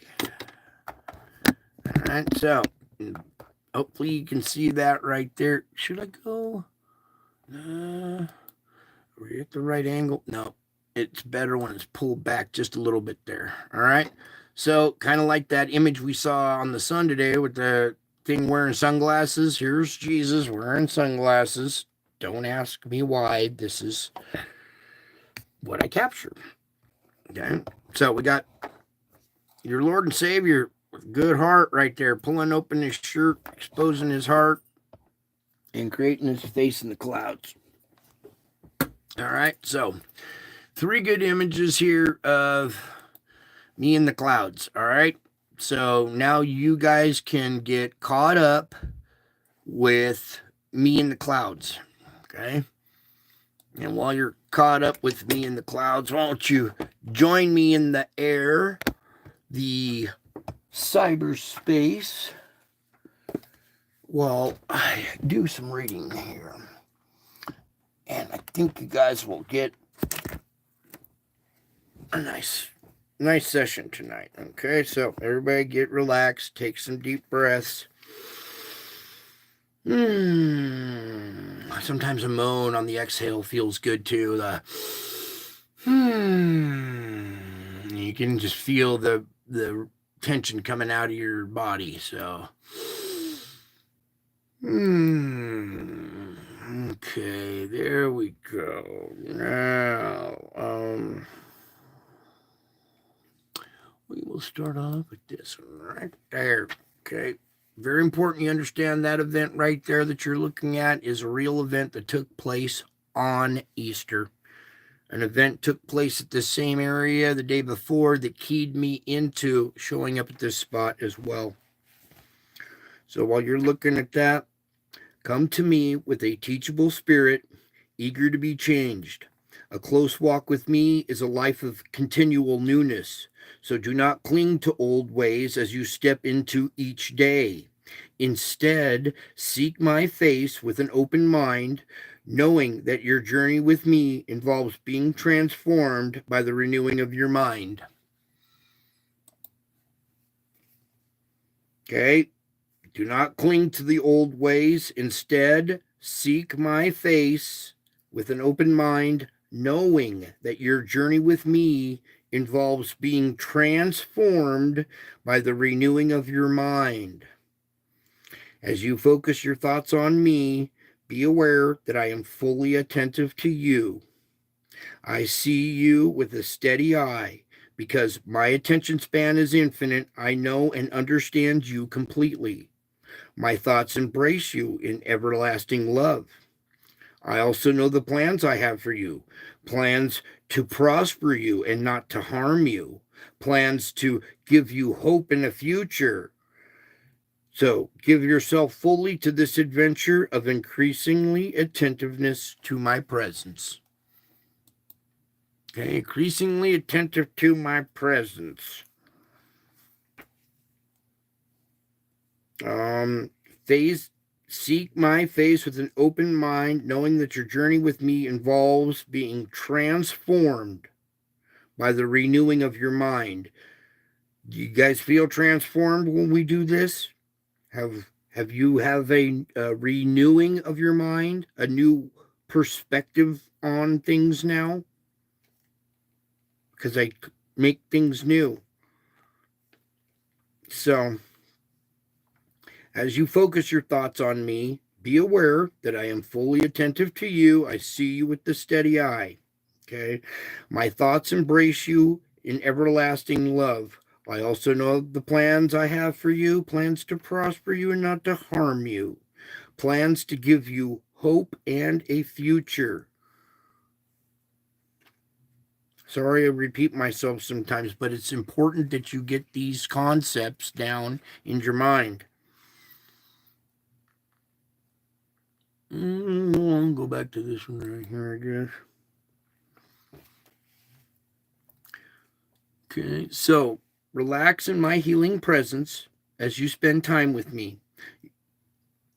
Now, as you spend time with me, your thoughts tend to jump ahead to today's plans and problems and tomorrow's plans and problems. So bring your mind back to me for refreshment and renewal. Let the light of my presence soak into you as you focus your thoughts on me. Thus, I equip you to face whatever each day brings. This sacrifice of time pleases me, but more, it strengthens you. Okay, so this sacrifice of your time together here, whether it's on replay or whatever, that's a moment of your time, isn't it? It's hard. It's important for me because I can't get some people's time. So it's important that you spend time with me and come to me for refreshment, renewal. Let the light of my presence, I'm here with you now. So let the light of my presence soak into you as you focus your thoughts on me. Thus, I equip you to face whatever each day brings, don't I? So, this sacrifice of doing that, or sacrifice of time, pleases me, but more, it strengthens you. So, do not skimp on our time together. That'd be like skimping on yourself. How dedicated are you to yourself? Because you're only skimping on yourself when you skimp on our time together. Resist the clamor of the tasks waiting to be done, the clamor of all the other shows that are going on, the clamor of the violence in the university that went on all night long. Let me tell you something about that real quick here. Let me finish this real quick. So it's when you skimp on our time together, that's just skimping on you. That's how much you care for yourself. So don't skip on our time together. Resist the clamor of all the other shit going on. You have chosen what is better, and it will not be taken away from you. Okay. Now, that university, fun thing is, wasn't until last night that I went and I've been avoiding watching all this protests and the riots. I can already hear it, so I don't want to see it as well. But I had to tune in because, well, that's the campus I was born on. I was born on that university's campus in their hospital in emergency surgery. There were some complications, and well, let's just say that I was born on that campus. How about that? And now you see who clashing there? Which sides clashing at the spot that I was born? Amazing. Amazing. So, refresh yourself in the peace of my presence. This peace can be your portion at all times and in all circumstances. Remember that. No matter what your times or your circumstances, this peace that we have right now can be yours at any time in any circumstance. Learn to hide in the secret of my presence, even as you carry out your duties in the world. Okay, so you're hiding in the secret of my presence, even though as you carry out your duties. So learn to hide in the secret of my presence as you carry out your duties in the world. I am both with you and within you. Okay, I'm here walking around in the flesh with you, but this heart of mine lives on inside of you. You got that fire, you got that dog in you, don't you? You got that spunk. There's something about you that other people can't figure out, huh?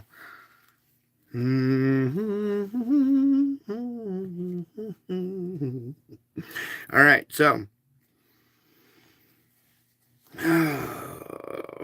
as you carry out your duties, learn to hide in the secret of my presence. I go before you to open up the way, and I also walk alongside you. I am both with you and within you.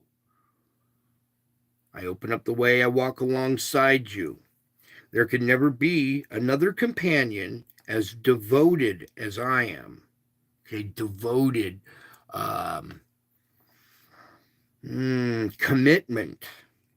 I don't think that word exists anymore. Commitment. Don't you just get a divorce, or don't you just run away from the problem? You don't commit. I think that word commitment's been lost a long time ago. So, there can never be another companion devoted as I am, and because I am your constant companion, there should be a lightness to your step that is observable to others. That's what I'm talking about. There should be a lightness in your step. You should feel me inside you, that lion. Look, my face, my heart, the heart of a lion. You guys are slowly becoming what I created you to be. Now, I go before you, I walk alongside you. I am both with you and within you. I am your constant companion. And there should be a lightness to your step. That lightness to your step, that thing in your heart that you feel, that's the rapture feeling.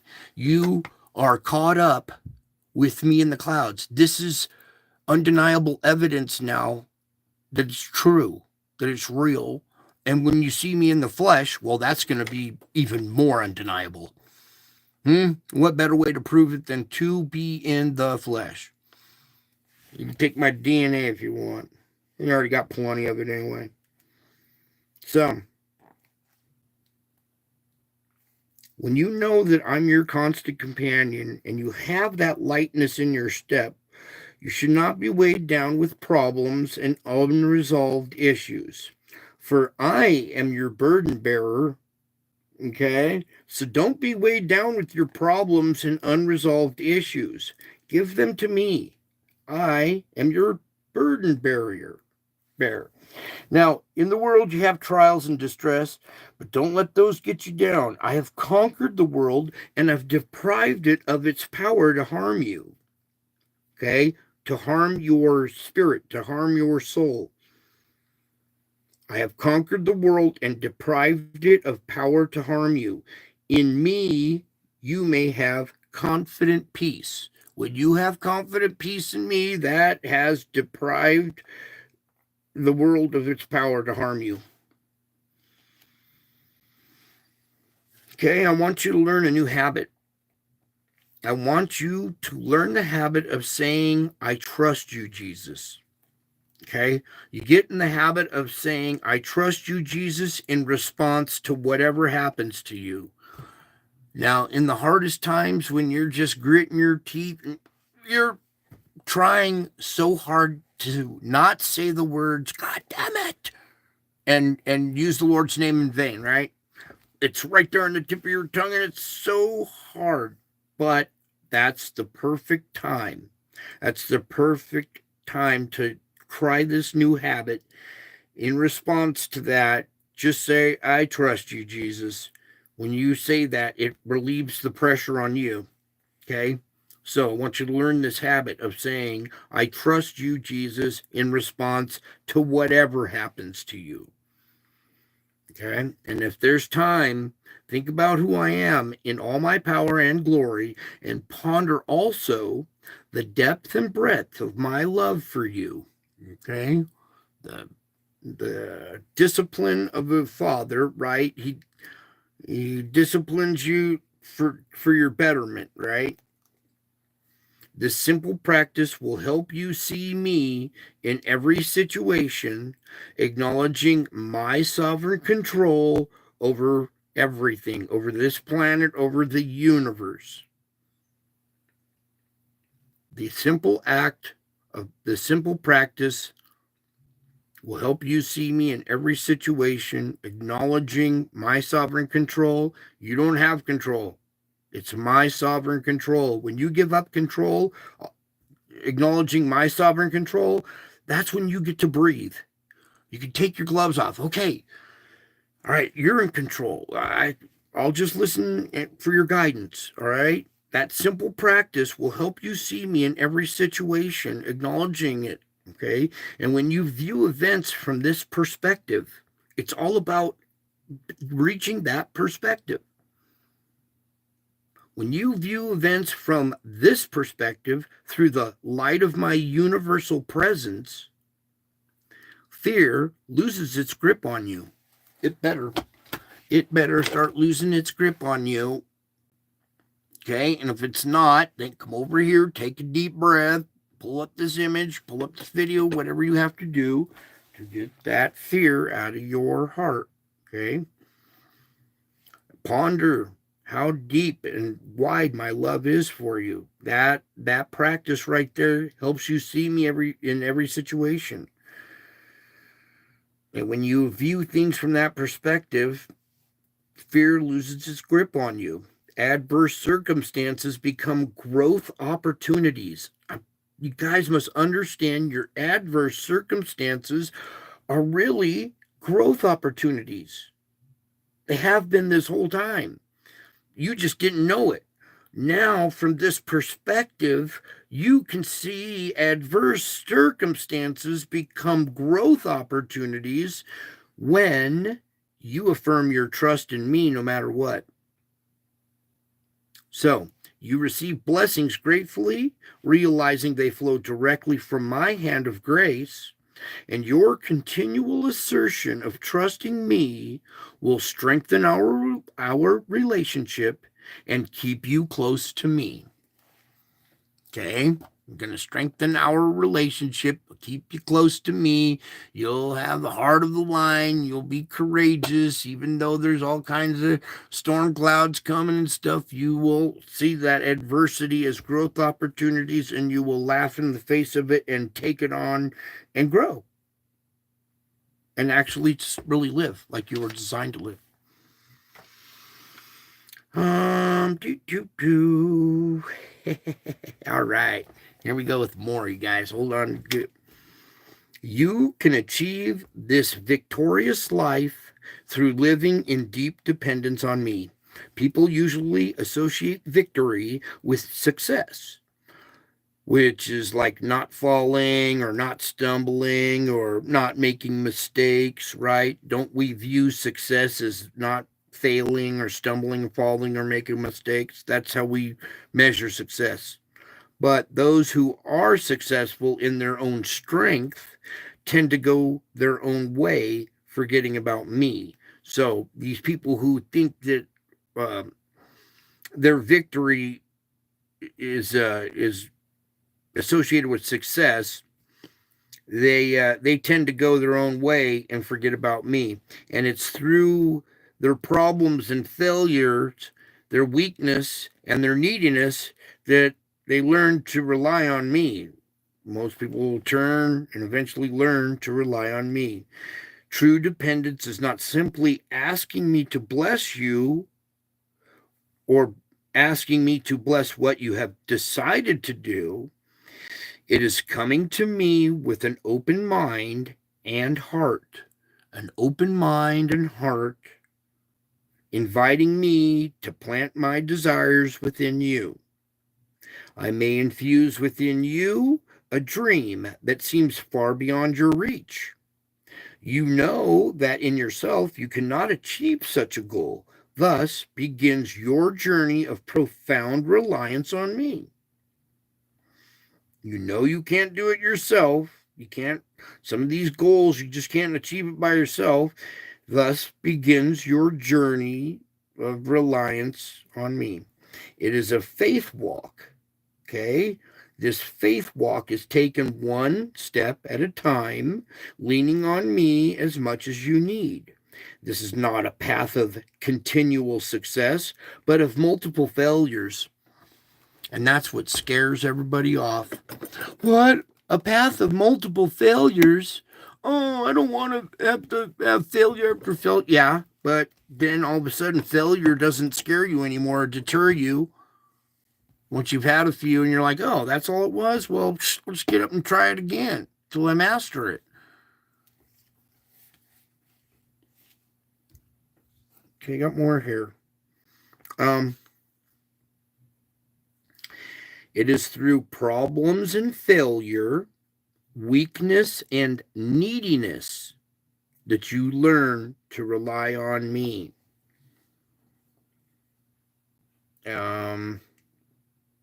Inviting me to plant my desires within you. I may infuse within you a dream that seems far beyond your reach, and you know that you yourself cannot achieve this goal, and thus begins our journey together. It's this faith walk, the one step at a time, leaning on me walk that you need. You need that. Okay, this is not a path of continual success, but of multiple failures. However, each failure is followed by a growth spurt. Is it not? Truthfully, go back and look in your past. Each failure was followed by a growth spurt. It was nourished by increased reliance on me. Enjoy the blessedness of a victorious life through deepening your dependence on me. Okay? Enjoy the blessedness of a victorious life. Okay? Not victorious afterlife. While you are here right now, a victorious life at this very moment. You are caught up in the clouds. You have that lightness in your step. You are living a victorious life, whether you like it or not. Because when you don't like it, it's a growth spurt anyway. Okay? I know this sounds crazy, but I am able to do far beyond all that you ask or imagine. Come to me with positive expectations, knowing that there is no limit to what I can accomplish, that we can accomplish. Ask my spirit to control your mind. I said, ask my spirit. Whoops, right here. Ask my spirit to control your mind so that you can think great thoughts, okay? Good thoughts, great thoughts of love, of courage, of peace, great thoughts of me. Do not be discouraged by the fact that many of your prayers are yet unanswered. Okay, I hear them. They are just yet unanswered. Time is a trainer, teaching you to wait upon me, to trust me in the dark. The more extreme your circumstances, the more likely you are to see me and to see my power and glory at work in the situation. Instead of letting difficulties draw you into worrying, try to view them as setting the scene for my glorious intervention. Instead of letting difficulties make you worry, that perspective thing again, try to view them as setting the scene. Those are we're building character here. That's your difficulties. We're setting the scene for my glorious intervention. So keep your eyes and your mind wide open to all that I am doing in your life. All kinds of hidden treasures along your path. You just may not recognize them. So I need another sip, another soda. Okay, let's switch images really quick. Sorry, that one's kind of spooky looking, but nothing to fear. My heart is good. So, we were working on some other stuff last night about the past. So, do not dwell on the past. See that I am doing a new thing.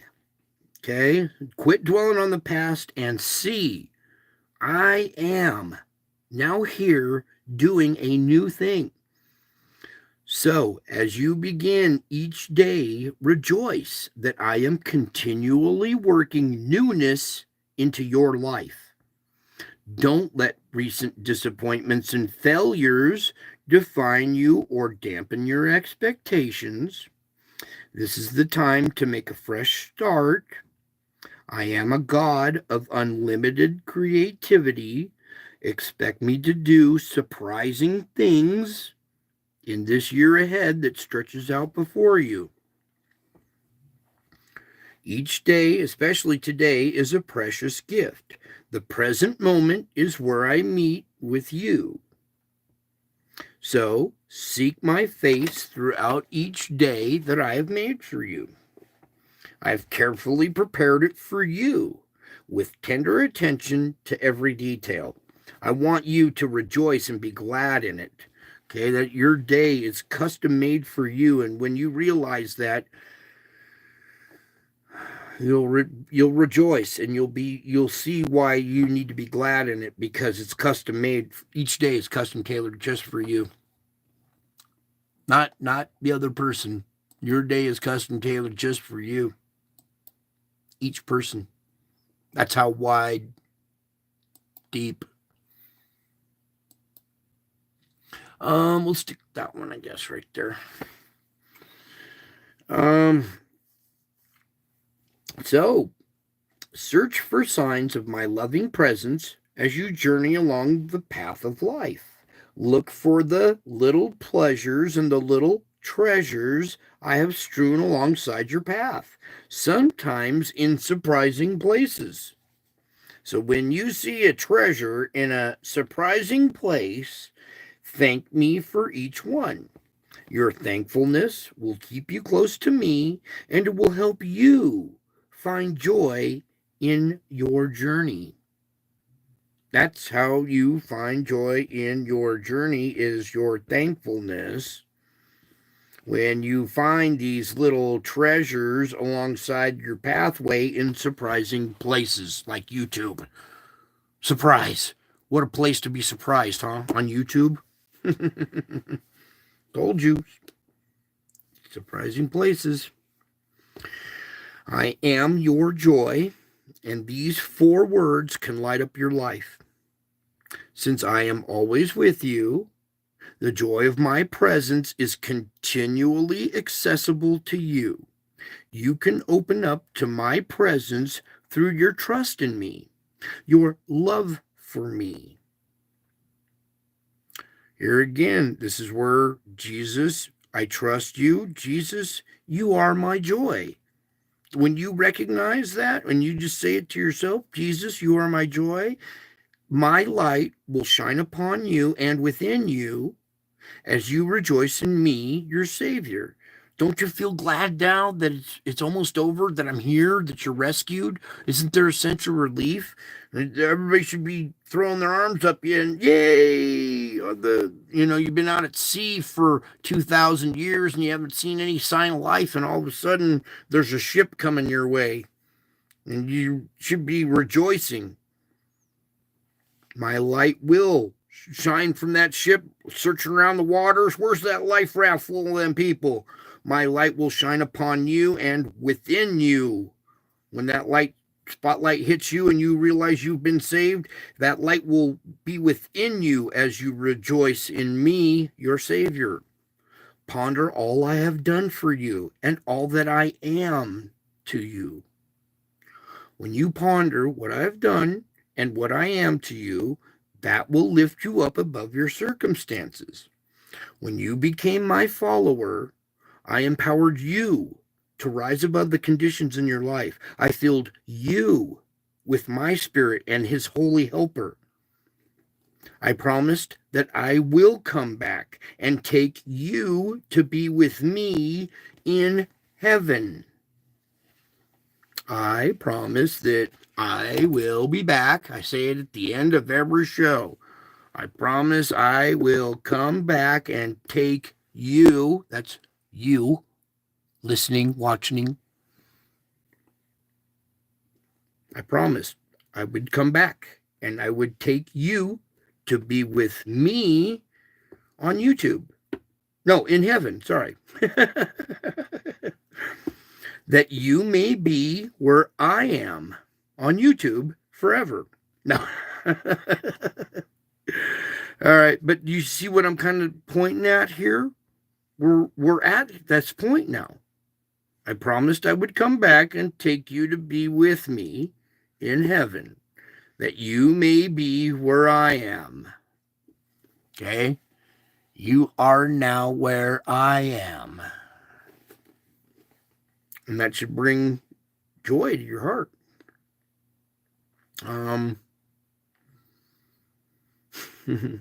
So, like when you tune away from this show and you go back to looking at riots or whatever, and you see your world looking dark, brighten your perspective by focusing on me, relax in my presence, and hear me saying, I am your joy. Beloved, I will be back. Beloved, I love you. Rejoice, I am your joy.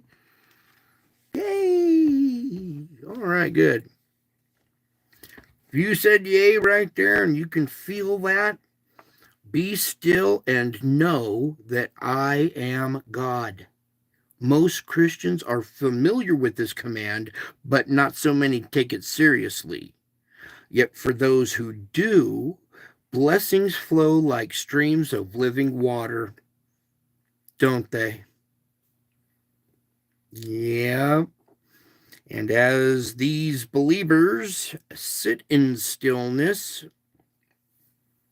focusing on me and my word, their perception of me expands and their troubles shrink in importance. Don't they? They just shrink in importance. They're pretty minuscule, aren't they? I want you to share in these blessings, okay? I want you to share in these. So take time with me, and while you rest in my presence, I untangle your thoughts and help you view things more biblically.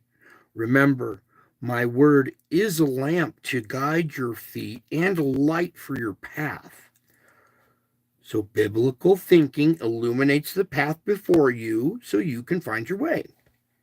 It's crucial to know not only that I am God, but that I made you and you are mine. I made you. You are mine. You are my sheep. You are sheep of my pasture. Sheep have a very limited understanding of what their shepherd is doing for them, but they follow him anyway. Similarly, my sheep Your job is to trust me and follow wherever I lead. Find joy in me. I am your strength. Find joy in this show, that foundation that you're looking at. Same old thing all the time. Find joy in it, because someday when you need it, you'll know where to go. That one kind of looks too spooky, scares everybody. But again, this is in the clouds. Okay, this is my face in the clouds. That's my face in the clouds. That's my face in the clouds. You are caught up with me in the clouds. Okay. Yeah, I want you guys to find joy in me. Find that I am your strength. It's vital to keep your joy alive, especially when you're in the throes of adversity. So whenever you are struggling with difficulties, you need to guard your thoughts and spoken words carefully. If you focus too much on all the things that are going wrong, you'll become increasingly discouraged and your strength will be sapped. Hang on, I'll be right back. Hold that thought. No. Where'd it go?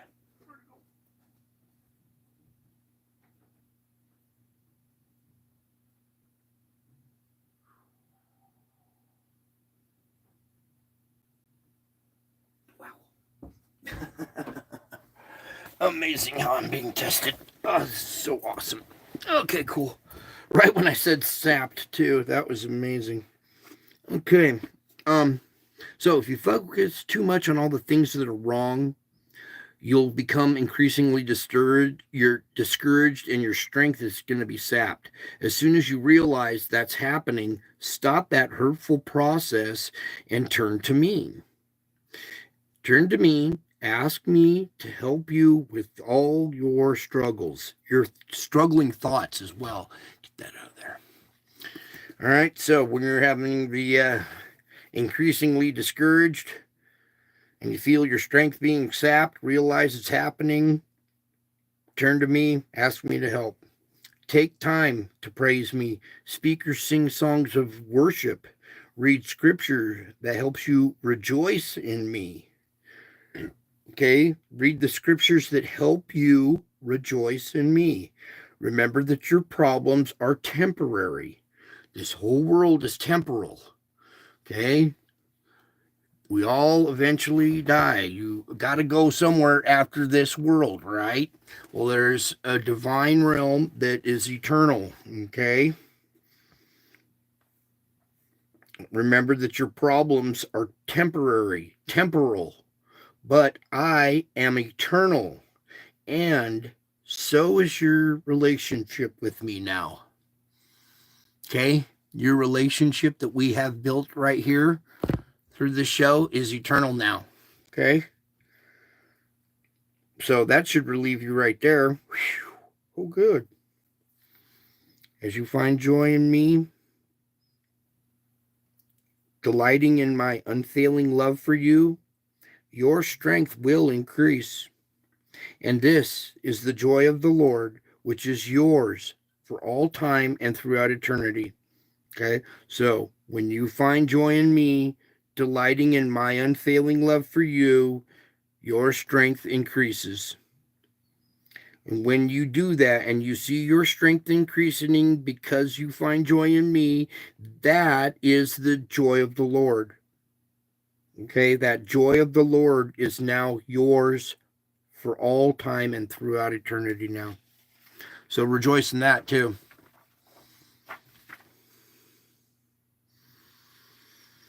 Oh, yeah, definitely the closer. Yes, definitely the closer here. Okay, so everybody take a deep breath. One last little session here. I guess to maybe this. Yeah, I'm gonna pull it up a tad bit bigger. Just kind of cheat a little bit. Get all nice and close up to that heart right there. Okay, I want you to focus on that heart and let my consolation, my comfort, bring joy to your soul. When anxiety is welling up within you, come to me and pour out your heart. Then sit quietly in my presence while I comfort you, helping you see things from my perspective. I remind you of your heavenly destination, for you are indeed on your way to glory.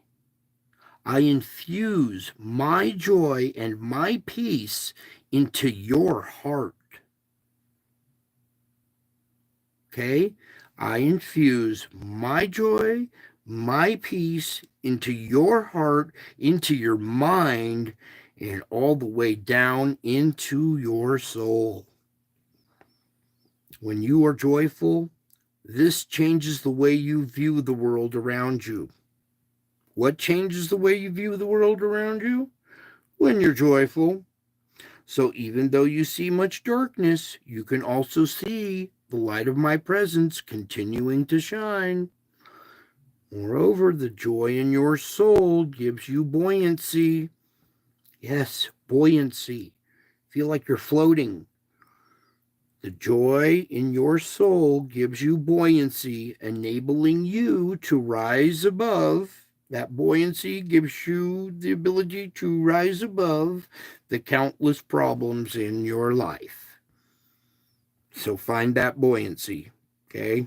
The joy is your buoyancy that enables you to rise above. Remember, buoyancy makes you float, it makes you rise to the top. It gives your joy, gives your soul buoyancy, enabling you to rise above your problems. And once you have gained that perspective, you will discover that you can comfort others in the midst of their troubles. Let me take a sip.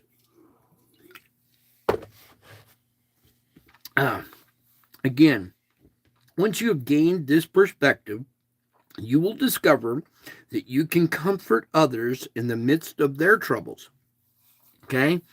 That's what this is about. You guys are doing well. You're getting the hang of this. Other people have no clue what's going on. And when you have this perspective, you will discover now that you are the one that can comfort others in the midst of their adversities. You'll be able to tell them now that their adversities aren't, that they're not bad. You're going to grow from them, right? You'll be able to teach them that, and that'll comfort them. You'll be able to show them that the spiritual realm is real and that they have something good to look forward to. Get this. All right, sorry. There we go. I got a bunch of people still hanging in there. You guys, I can't scare you off. You guys are still sticking around, huh? All right, we're closing here anyway, so I remind you of your heavenly destination.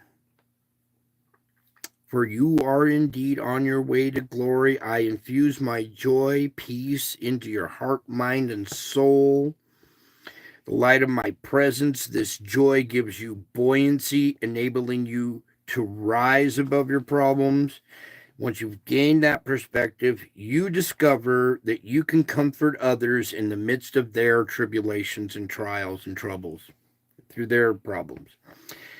They will find in you, wait a second, what? Once you've gained this perspective, you will discover you comfort others, but then they will find in you the consolation that you have found in me. And thus, your joy becomes contagious, infecting those around you with joy in their souls. And we're going to infect this whole planet. A big infection of joy. Oh no, not an infection of joy. We could be locked up with laughter. All right. Let my consolation, my comfort bring joy to your soul.